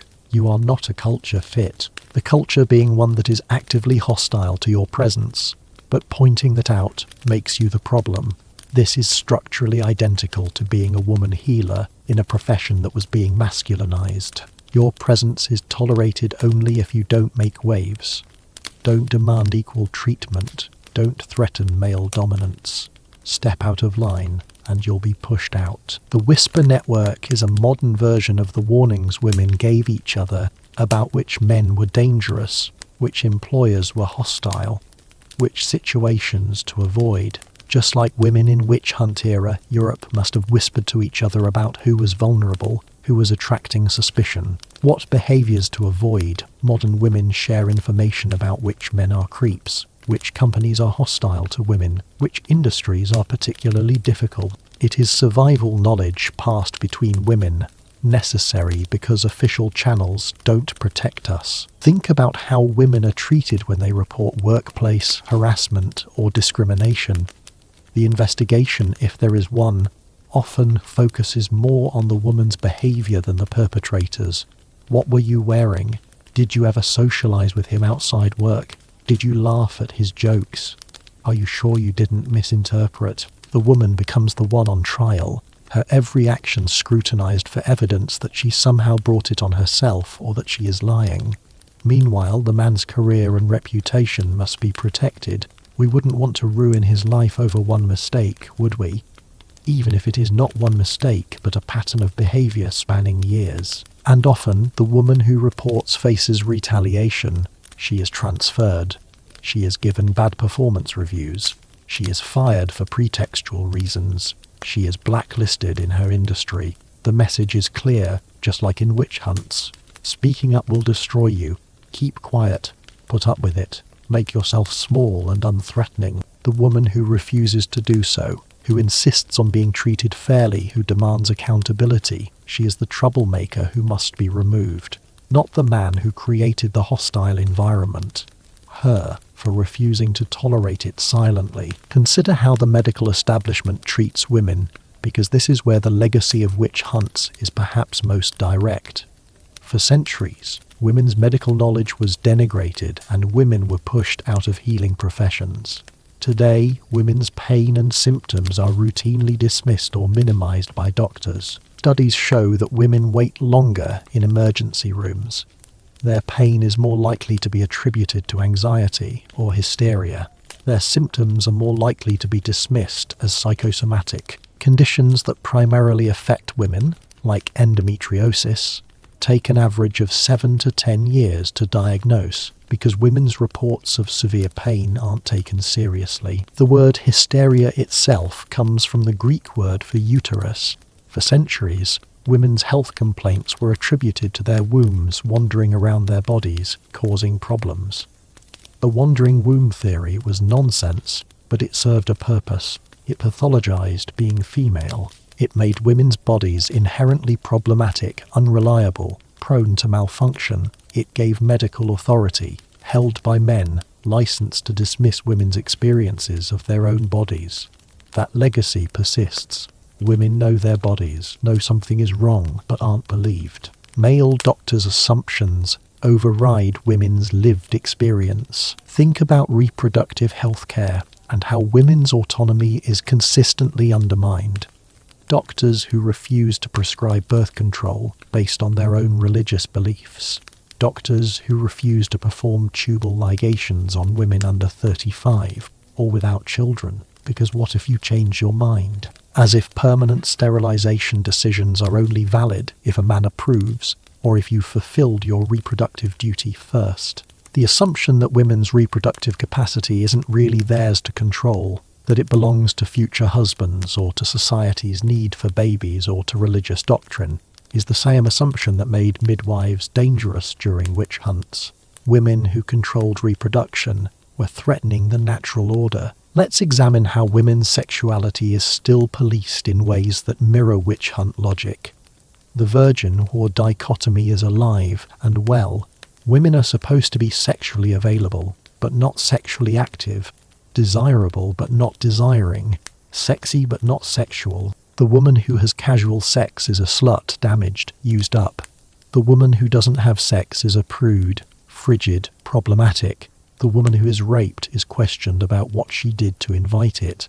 Her sexual history is examined as if previous consent to sex with someone means consent to sex with everyone. Her clothing is scrutinized. Her alcohol consumption is judged. The underlying assumption is that women's bodies are public property, and women who don't adequately protect that property from theft are complicit in their own violation. Slut-shaming serves the same function as witch accusations. It punishes women for sexual autonomy and marks them as legitimate targets for abuse. Once a woman is labelled a slut, harassment and assault against her are seen as less serious. She was asking for it. What did she expect? Boys will be boys. The slut designation marks her as having stepped outside the bounds of feminine respectability, and therefore outside the bounds of protection, just like the witch designation marked women as having stepped outside God's law, and therefore outside the protection of society. Think about how women's clothing is policed. School dress codes that ban girls' shoulders or knees because they're distracting to boys, teaching girls from a young age that their bodies are inherently problematic, and they're responsible for managing male reactions to them. Workplace dress codes that require women to wear heels and makeup but also not be too sexy. The constant scrutiny of what female public figures wear, with detailed discussions of their fashion choices while male counterparts' clothing is barely mentioned. The assumption underlying all of this is that women's bodies exist primarily to be looked at, and women are responsible for managing how they're perceived. When a woman is assaulted and people ask what she was wearing, that is witch hunt logic. The idea that her clothing choice could cause a man to lose control, and that she is therefore partly responsible for his actions. It removes agency and blame from the perpetrator and places it on the victim. It suggests that there is a correct way to dress that would prevent assault, when in reality, assaults happen regardless of what victims are wearing, but the fiction that women can prevent assault by dressing modestly serves a purpose. It gives the illusion of control. If you just follow the rules, you'll be safe, and it provides a ready-made excuse to blame victims who weren't following the unwritten rules. Now think about how motherhood is idealized and weaponized simultaneously. Mothers are supposed to be selfless, endlessly giving, perfectly patient. The ideal mother sacrifices everything for her children. She doesn't have needs or desires of her own. She is always available, always nurturing, always putting her children first. This is an impossible standard, but it is enforced ruthlessly. The mother who works is neglecting her children. The mother who finds parenting difficult is ungrateful. The mother who admits she is not enjoying every moment is a bad mother. The mother who has postpartum depression should have thought of that before having kids. But simultaneously, mothers are dismissed and denigrated. The work of mothering is unpaid and undervalued. Mothers are mommy-tracked at work, assumed to be less committed. Mothers' concerns are dismissed as just being a mom, as if caring about children's welfare is silly or overprotective. Mothers are called by their children's names, losing their individual identity. Mom becomes your entire identity, but that identity is treated as less important than any work identity. You are supposed to be a mother first, but also being a mother means you are no longer a full person with valid concerns beyond your children. This contradiction serves the same purpose as impossible witch hunt tests. Women can't win. If you are a perfect, selfless mother, you've erased yourself and your own needs, which is what patriarchy wants. but also ensures you have no power or resources of your own. If you are not a perfect mother, you are selfish and failing at your natural purpose, which justifies discrimination and criticism. Either way, you are kept in check. Think about how women's friendships and solidarity are undermined. The stereotype that women are catty, that female friendships are full of drama, that women can't be trusted. This serves to isolate women from each other, to prevent the solidarity that might challenge male dominance. If women are too busy competing with each other over men, over beauty, over who is the better mother, they're not organizing to demand systemic change. The emphasis on women being naturally competitive with other women, naturally jealous, naturally unable to support each other, that is deliberate. It prevents the kind of networks that could challenge power structures. During witch hunts, women accusing other women was one of the most effective tools of persecution. Today, women tearing down other women serves the same function. The woman who mocks another woman's appearance, the mother who judges another mother's parenting choices, the wife who blames the other woman when her husband has an affair, the woman who calls another woman a slut or a bitch. Every time women turn on each other instead of building solidarity, patriarchy wins without having to do the work itself. But here is something important. Women have also always resisted. During the witch hunts, resistance was dangerous and often invisible, but it happened. Women hid other women. Women refused to testify. Women maintained their innocence even under torture. Women preserved their knowledge and passed it down despite the danger. The witch hunts didn't completely succeed in destroying women's autonomy, knowledge and power, though they did tremendous damage. Women survived and continued to resist in whatever ways they could. Today, resistance looks different, but it is happening constantly. Every time you speak up about injustice, even when it is risky. Every time you support another woman instead of competing with her. Every time you refuse to accept treatment that diminishes you. Every time you claim space and power and knowledge. Every time you reject the beauty standards or the behavioral standards designed to keep you small. Every time you build solidarity with other women across lines of race, class, age, sexuality. Every time you refuse to participate in tearing down other women. That is resistance. The women's suffrage movement was resistance. Women literally went to prison, were force-fed when they hunger-struck, were mocked and attacked to win the right to vote.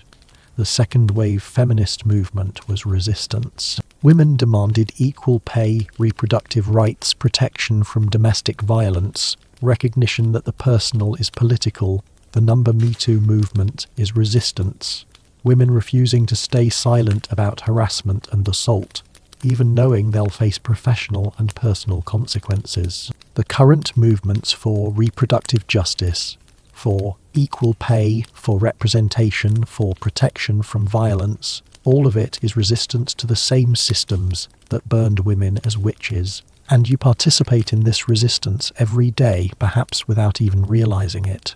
When you do your job well in a field that doesn't welcome women, when you negotiate for higher pay despite knowing you'll be seen as difficult, when you report harassment despite knowing you might face retaliation, when you support your friends through discrimination or abuse, when you call out sexism even in small ways, when you refuse to laugh at sexist jokes, when you correct people who dismiss women's expertise, when you vote for policies that support women's rights, when you raise boys to respect women as full human beings, when you raise girls to claim their power, when you simply exist in a world that would prefer you be smaller, quieter, more compliant, and you refuse. Before we reach the end of tonight's journey, let's spend some time with specific women whose stories deserve to be told in more detail.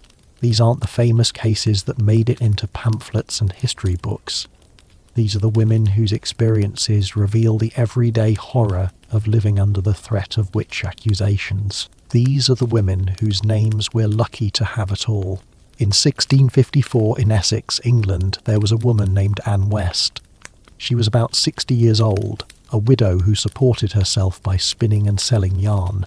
She had a small cottage and a garden where she grew vegetables. She had a reputation for being sharp-tongued, for not suffering fools, for speaking her mind when others stayed silent.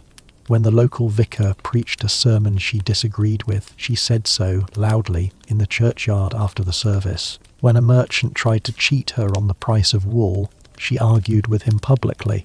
When her neighbour's son tried to steal apples from her tree, she chased him off with a broom and some choice words about his upbringing. None of this made her unusual. Exactly, plenty of women were outspoken. Plenty of women had sharp tongues. But Anne was a widow, living alone, with no male relatives to protect her or control her. She was past childbearing age, which made her useless in a society that valued women primarily for reproduction. She had a small amount of property, enough to be worth stealing, but not enough to buy protection. She was, in other words, vulnerable, and when the merchant whose cheating she'd exposed publicly accused her of witchcraft, claiming she'd cursed his warehouse and caused his grain to spoil, the community believed him. Anne was arrested. She was subjected to the swimming test and nearly drowned. She was searched for the devil's mark, and a birthmark on her shoulder was deemed suspicious. She was kept in a cell without adequate food or water. She was questioned repeatedly about her supposed pact with the devil, and through all of it Anne maintained her innocence and her anger. The records of her trial, which survived, show her testifying in her own defence with remarkable eloquence. She pointed out that grain spoils for natural reasons, dampness and pests. She noted that she'd been in the same church service as the merchant every Sunday, so when exactly was she supposed to be attending Sabbaths with the devil? She demanded to know why her word was worth less than the word of a man who tried to cheat her. Her eloquence didn't save her. It might have condemned her, actually, because a woman who could argue that well, who could logic and rhetoric better than the men questioning her, was clearly unnatural.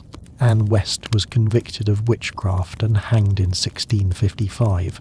Her cottage and possessions were seized. The merchant who'd accused her ended up purchasing her property at auction for a fraction of its value.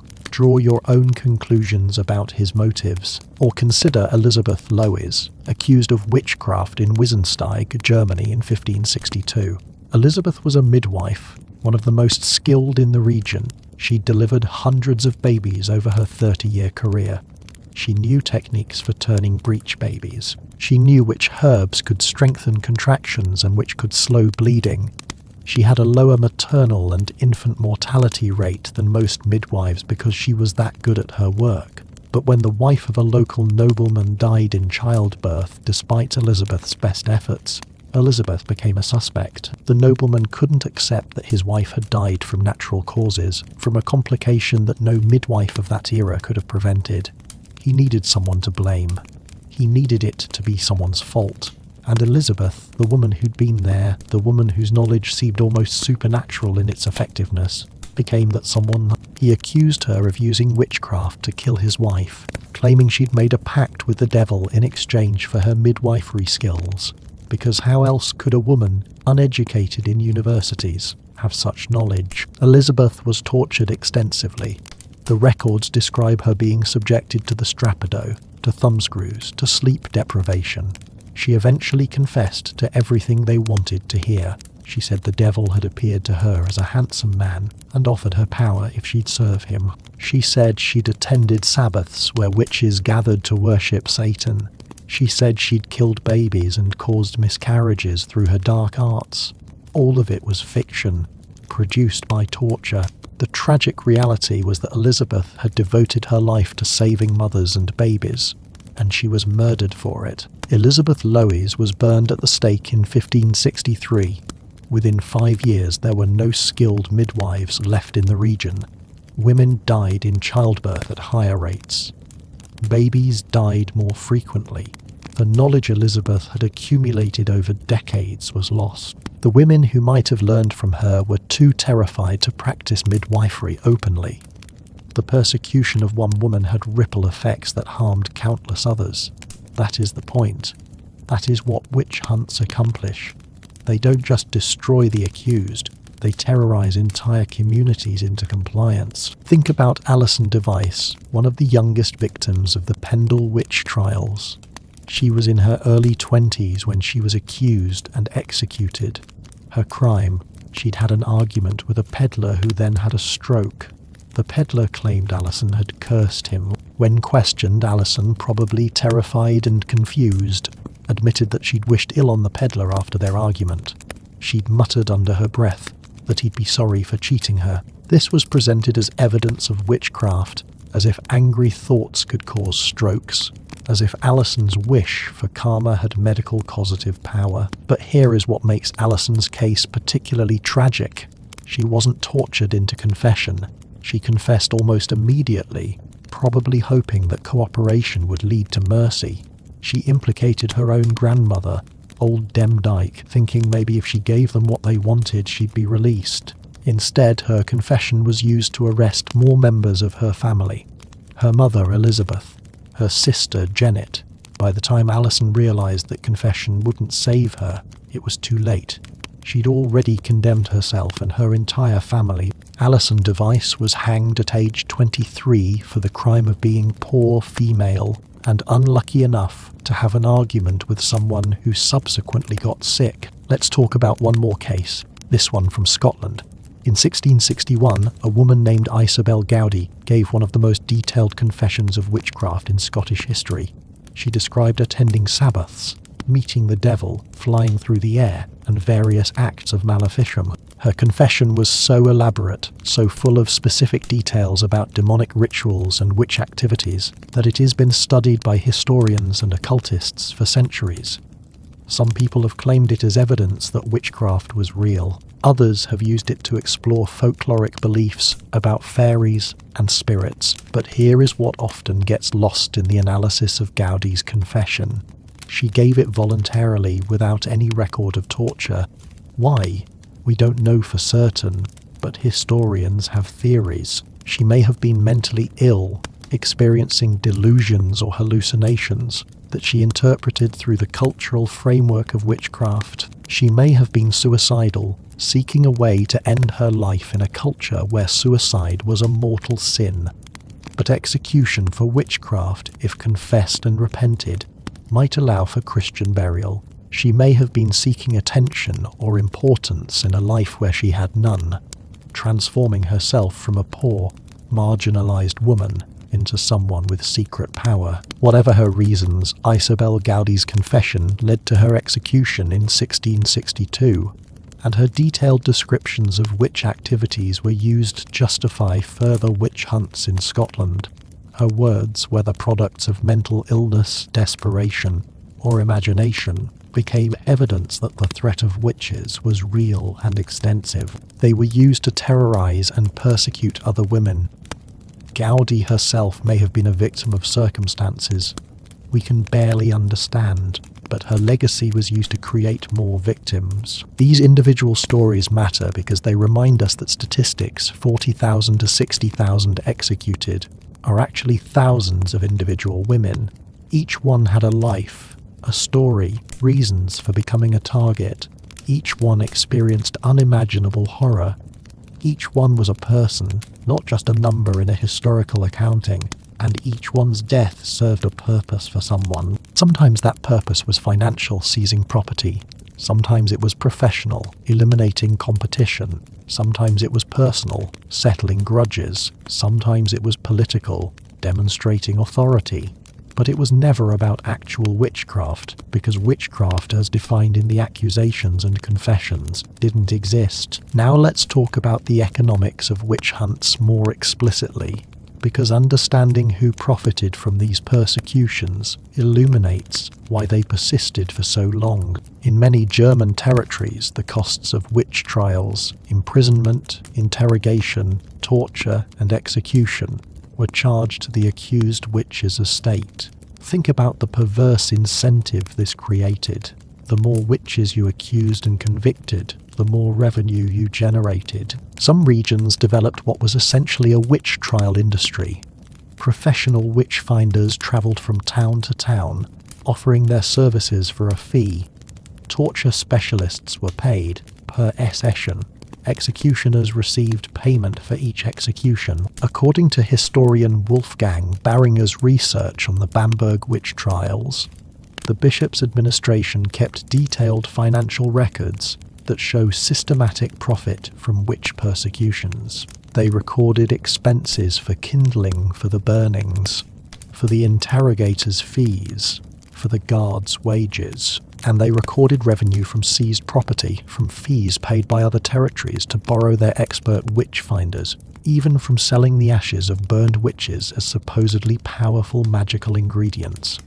Yes, the ashes of people burned for witchcraft were sold as magical items. The irony is almost too dark to contemplate. The Catholic and Protestant churches both profited from witch trials through confiscated property. When a convicted witch's estate was seized, a portion typically went to the church. In some regions, this became a significant source of revenue. Churches needed funding for buildings, for clergy salaries, for missions and schools. Witch trials provided that funding. This created a financial incentive for religious authorities to encourage belief in witches and to support prosecutions. They weren't just fighting evil, they were padding their budgets. Individual accusers often had financial motives too. If you accused your neighbour of witchcraft and she was convicted, her property might be divided among various parties. Sometimes the accuser received a portion, sometimes the property was auctioned, and the accuser could purchase it cheaply. Sometimes the accuser had debts with the accused that were conveniently erased when the accused was executed. Follow the money, and you find that many witch accusations happened in contexts of property disputes, inheritance controversies, debt conflicts and business competition. Women who owned property were disproportionately targeted, but not the wealthiest women.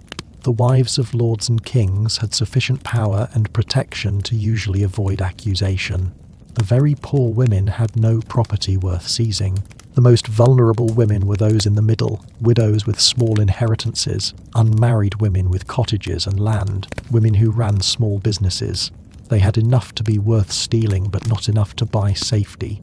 They were economically independent enough to be threatening, but not powerful enough to be untouchable. Consider the case of Margaret Berry, a widow in Essex who owned a small farm. She'd inherited it from her husband and had successfully run it for 15 years after his death. She employed several workers. She sold grain at market. She was, by the standards of her community, moderately successful, but her husband's nephew believed he should have inherited the farm. He challenged her ownership in court and lost. 2 years later, he accused her of witchcraft, claiming she'd cursed his own farm and caused his crops to fail. Margaret was arrested, tried, and convicted. Her farm was confiscated. And who purchased it at auction? Her husband's nephew. The accusation accomplished what legal challenges couldn't. It removed a woman from property the nephew believed should belong to a man. This pattern repeats across hundreds of cases. The woman who inherited when men thought they should. The woman who succeeded in business when male competitors were failing. The woman who owned land that neighbours wanted. The woman who had money when others were in debt. Witchcraft accusations were a legal mechanism for transferring property from women to men, for removing women from economic independence, for ensuring that resources stayed in male hands. The witch hunts also served labour control functions. As Europe transitioned from feudalism to capitalism, as wage labour replaced serfdom, as the household economy shifted from production to consumption, women's labour needed to be redirected and controlled. Women who'd supported themselves through spinning, weaving, brewing, healing, midwifery, selling at markets, all forms of independent economic activity, needed to be pushed out of those roles and into dependence on male wages, or into domestic service. Dr. Sylvia Federici's work on this is crucial. She argues that the witch hunts were part of a broader campaign to discipline the labour force and redefine women's work. By terrorising women who practiced trades, by executing women healers, by driving women out of commerce and into the home, the witch hunts helped create the modern gender division of labour. Women's work became invisible. Unpaid domestic labour and reproductive work. Men's work became visible, paid labour in the public sphere. This division didn't exist naturally, it was created, and the witch hunts were one of the tools of that creation. Think about what happened to women's participation in skilled trades during the period of the witch hunts. Before the hunts began, women were members of guilds. Women were brewers, smiths, merchants, physicians. By the end of the witch hunt period, women had been largely excluded from guilds and from most skilled trades. This wasn't because women became less capable. It was because systems of exclusion were built and enforced, and the threat of witch accusation was part of that enforcement. A woman who practiced medicine without university credentials, which no woman could obtain, risked being called a witch. A woman who brewed beer commercially, competing with male brewers, might find herself accused. A woman who was too successful at trade, making more money than her male competitors, became suspect. The message was clear. Women's economic activity was acceptable only within narrow bounds within the home, under male supervision, in support roles rather than primary roles. Step outside those bounds, and you risked being labelled unnatural, diabolical, a witch. The witch hunts also functioned as sexual control. One of the recurring themes in witch confessions, extracted under torture, was sexual activity with demons. Women were forced to describe in lurid detail their sexual encounters with the devil or with demon familiars. They were asked about the size and temperature of the devil's penis, about the nature of sexual intercourse with demons, about orgasms and pleasure. These forced confessions served several purposes. First, they titillated. Witch trial records and pamphlets were bestsellers partly because they were essentially pornography. Readers consumed stories of women's sexual escapades, with demons the way modern audiences consume porn. The confessions fed fantasies about women's sexuality while simultaneously condemning that sexuality as evil. Second, they reinforced the idea that women's sexuality was dangerous and allied with evil. If women enjoyed sex, if they sought pleasure, if they had desire, that desire was demonic. Good women were passive, receptive, but not actively desirous. Women who wanted sex, who pursued it, who enjoyed it, were aligned with the devil. Third, these confessions justified violence against women's bodies. If a woman's body had been penetrated by demons, it was already corrupted, polluted. Torture and execution were purification. Stripping her naked for examination wasn't violation, it was investigation. Pricking her body with needles wasn't assault. It was detection. The sexualized nature of witch accusations made violence against accused witches seem not just acceptable but necessary. Think about how women's sexuality was policed through witch accusations. The woman who had sex outside marriage was suspect. The woman who was too beautiful tempting men was dangerous. The woman who was sexually knowledgeable, who knew techniques for pleasure or for preventing pregnancy, had demonic knowledge. The woman who didn't produce children in marriage was either cursed or cursing. The woman who produced too many children might be accused of using sex magic to trap a husband. Women's sexuality, in any form other than passive receptiveness to a husband for the purpose of procreation, was potentially evidence of witchcraft. Post-menopausal women were especially vulnerable partly because their sexuality became incomprehensible within this framework. They weren't fertile, so sex couldn't be for reproduction. If they still had sexual desire, that desire had no legitimate purpose, which made it seem unnatural. The figure of the old witch, ugly and sexually threatening, is a projection of fear about women's sexuality that doesn't serve male or reproductive purposes. What is a woman's sexuality for, if not for men and babies? The culture couldn't answer that question, so it labelled women who embodied it as monstrous. Widow's sexuality was similarly suspect. A widow who remarried quickly was lustful. A widow who didn't remarry but was suspected of having sexual relationships was whorish. A widow who seemed to enjoy her independence and showed no interest in men was unnatural. Women were supposed to be sexually dependent on men, needing male sexual attention for completion. A woman who didn't, who was content alone or who sought pleasure on her own terms, threatened the entire framework of male sexual authority. Let's also talk about the witch hunt's function in controlling women's knowledge, particularly reproductive knowledge. Midwives knew things that were threatening. They knew which herbs could prevent pregnancy.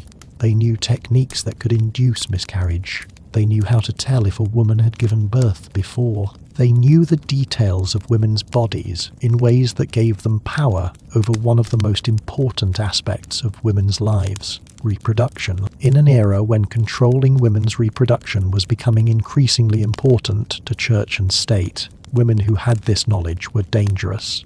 The Catholic Church wanted to increase its population of believers. Protestant states wanted to increase their populations for military and economic power. Capitalism needed a steady supply of workers. Women's reproductive capacity needed to be controlled and directed toward maximum output. Women who had knowledge and skills that could limit reproduction, contraception, and abortion threatened those goals. The persecution of midwives served multiple purposes. It eliminated women who had knowledge that threatened church and state interests in maximizing reproduction. It transferred control of reproduction from women to male physicians. It established the principle that women's reproductive knowledge was suspect, and that legitimate medical authority over reproduction must be male. By the end of the witch hunt period, midwifery was either illegal or heavily regulated in most of Europe, placed under the supervision of male doctors and church authorities. This shift had devastating consequences for women. Male physicians knew less about childbirth than experienced midwives. They hadn't attended hundreds of births. They'd learned from books written by other men who also hadn't attended births. When they took over obstetrics, maternal and infant mortality rates didn't improve. They often got worse. But expertise wasn't the point. Control was the point. Even if male doctors were less effective, they were more controllable, more aligned with church and state interests, more willing to prioritize fetal life over maternal life when those interests conflicted. The witch hunts also established medical precedents that lasted for centuries. The idea that women's bodies are mysterious, prone to hysteria and malfunction, needing male expert intervention. The idea that women's own experiences of their bodies can't be trusted, that they need male doctors to tell them what they're feeling. The idea that women's pain is probably exaggerated or psychological. These ideas, which still affect medical treatment of women today, have their roots in the period when women healers were labelled witches and medical authority was masculinized. Think about how this history connects to current debates about reproductive rights. When politicians, mostly male, make laws controlling women's access to contraception and abortion, they're exercising the same impulse that persecuted midwives during witch hunts. The belief that women's reproductive capacity doesn't belong to women themselves, but to the state, to religion, to men. When women are denied access to reproductive health care, when they're forced to continue pregnancies they don't want, when their medical knowledge and autonomy are dismissed, that is the legacy of witch hunts. The methods have changed, but the underlying ideology, that women's bodies are not their own to control, remains. Let's talk about one more function of witch hunts: social control through terror. The public nature of witch executions was crucial. These weren't quiet eliminations, they were spectacles. Crowds gathered to watch women burn or hang. Children were brought to witness. The execution was an event, a community gathering, a form of entertainment and education, and the message being taught was clear. This is what happens to women who step out of line. This is what happens to women who are too independent, too knowledgeable, too outspoken. Look at her suffering and learn. The torture preceding execution was sometimes public too. In some regions, accused witches were paraded through streets, exposed to public mockery and abuse. They were exhibited after torture, their broken bodies displayed as evidence of their confession and guilt. This public humiliation and suffering served to terrorize other women. Every woman who saw an accused witch's humiliation knew it could happen to her if she didn't conform. if she didn't stay small and quiet and obedient. The accusations themselves created terror, even without conviction. Once accused, a woman was socially destroyed whether she was eventually acquitted or not. Her reputation was ruined. Her neighbors would never trust her again. She might have to leave her community, abandoning everything she'd built. And she knew that defending herself too vigorously might be taken as evidence of guilt, while failing to defend herself adequately would also be taken as evidence. She was in an impossible position, and every woman watching knew it. This is why witch hunts were so effective at controlling entire populations of women. You didn't have to execute thousands of women in every town. You just had to execute enough that every woman knew it was possible. Every woman had to police her own behavior, make herself unthreatening, avoid drawing attention, suppress her knowledge and skills, accept subordination.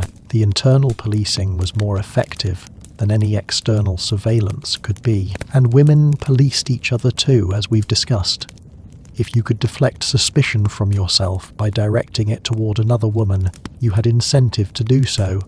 If you could prove your godliness by testifying against an accused witch, you had incentive to do so. If you could eliminate a competitor or rival by suggesting she might be a witch, you had incentive to do so. The system created incentives for women to betray each other, to compete rather than cooperate, to isolate rather than build solidarity. This is one of the most lasting legacies of the witch hunts: the distrust between women, the competition, the tearing down, the internalized misogyny that makes women police other women's behavior more harshly than men do. When women are our own worst critics, when we judge each other's appearances, parenting, sexuality, careers more harshly than we judge men's, when we compete rather than collaborate, we're perpetuating patterns established by the witch hunts. We're doing patriarchy's work for it. But understanding this pattern creates the opportunity to break it. When you catch yourself judging another woman harshly, ask yourself, am I applying standards I wouldn't apply to a man? Am I punishing her for behavior that would be acceptable in a man?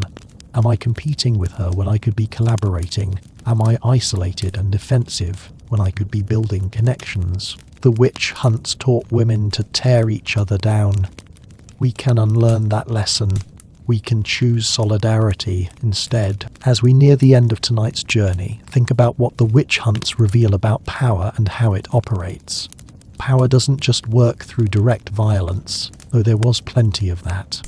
Power works through creating categories of acceptable and unacceptable, normal and deviant, good and evil. The witch category did that work. It established that there was a type of woman who was evil, dangerous, worthy of destruction, and the definition of that type was flexible enough to apply to any woman who threatened power. Too independent, witch.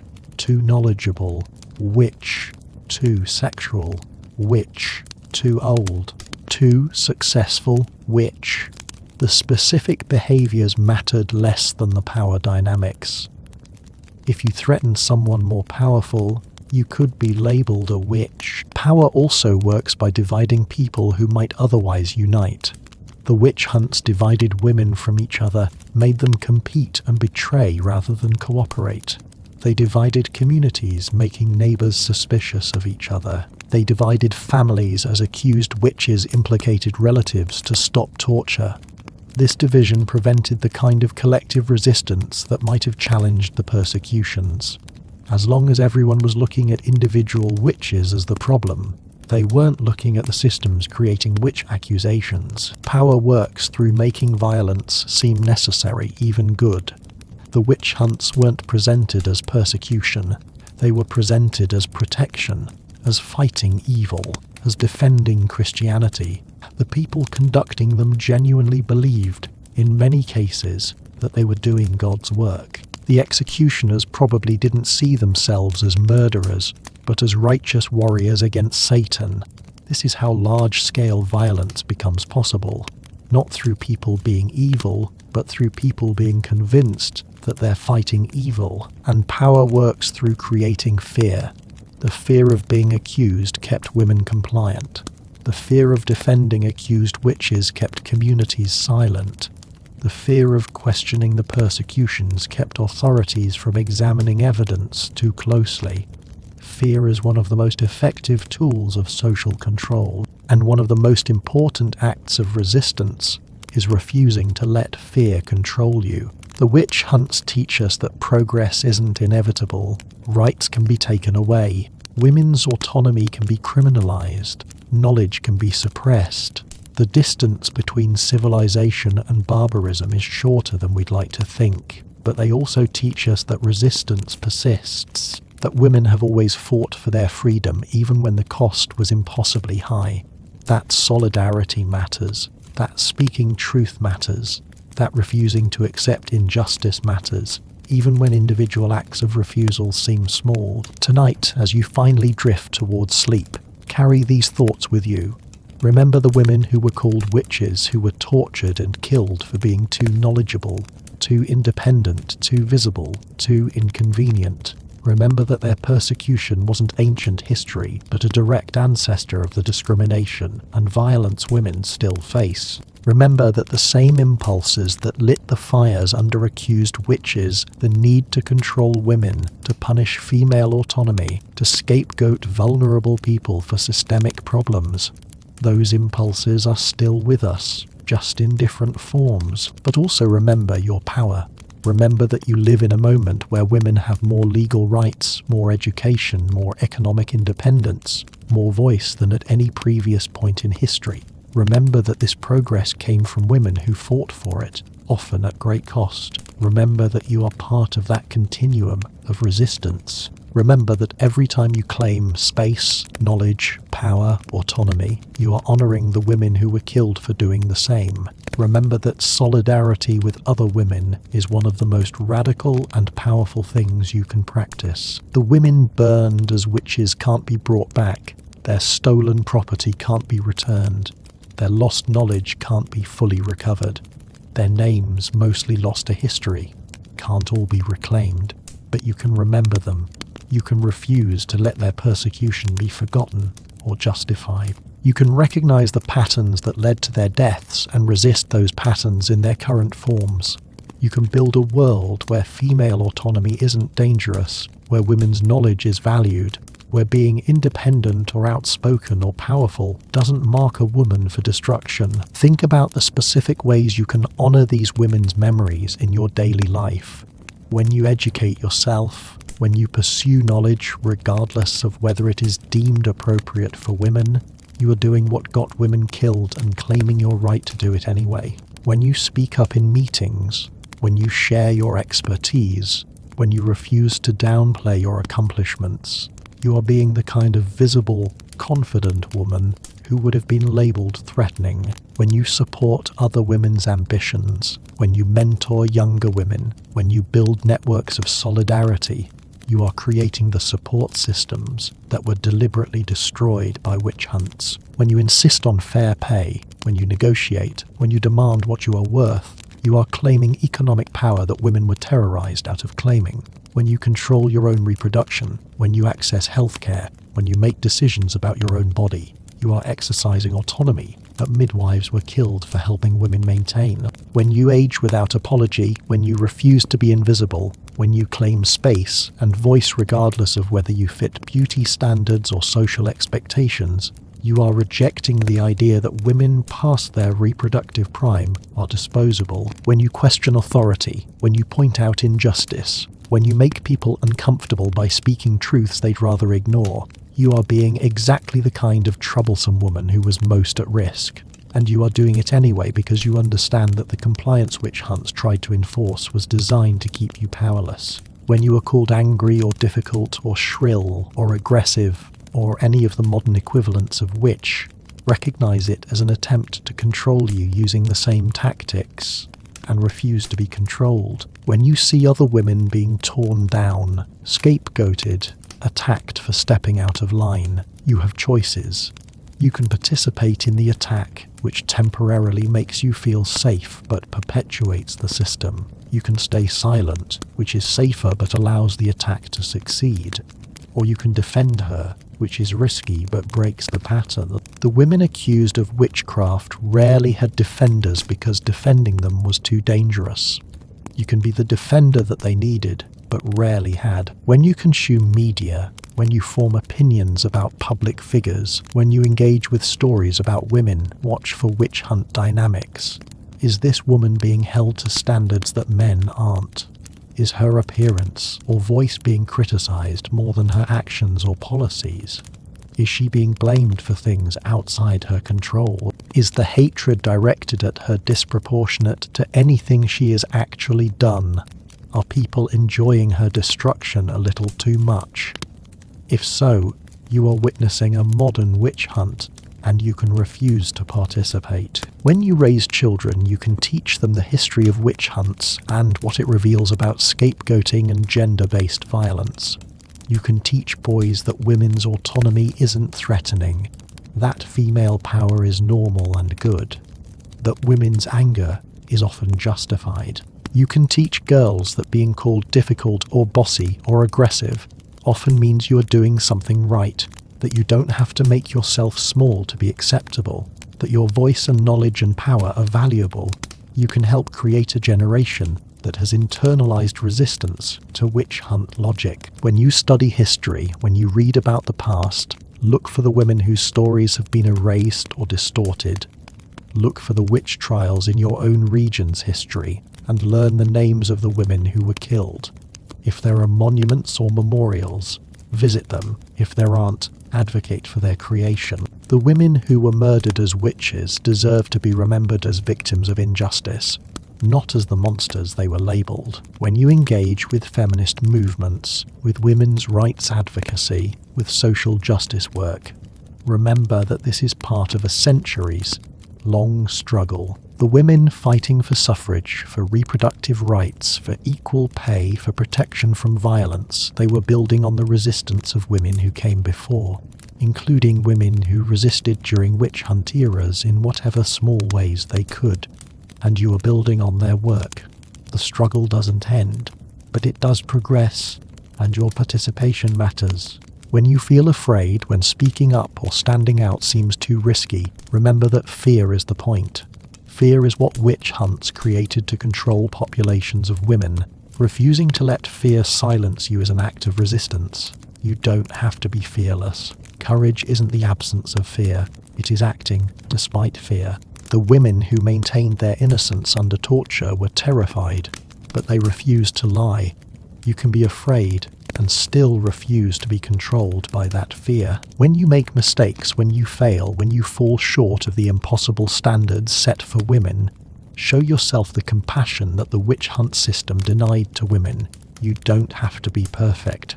The perfect woman is a fiction designed to ensure that every real woman is always failing. You can be human, flawed, complicated, and still worthy of respect and autonomy.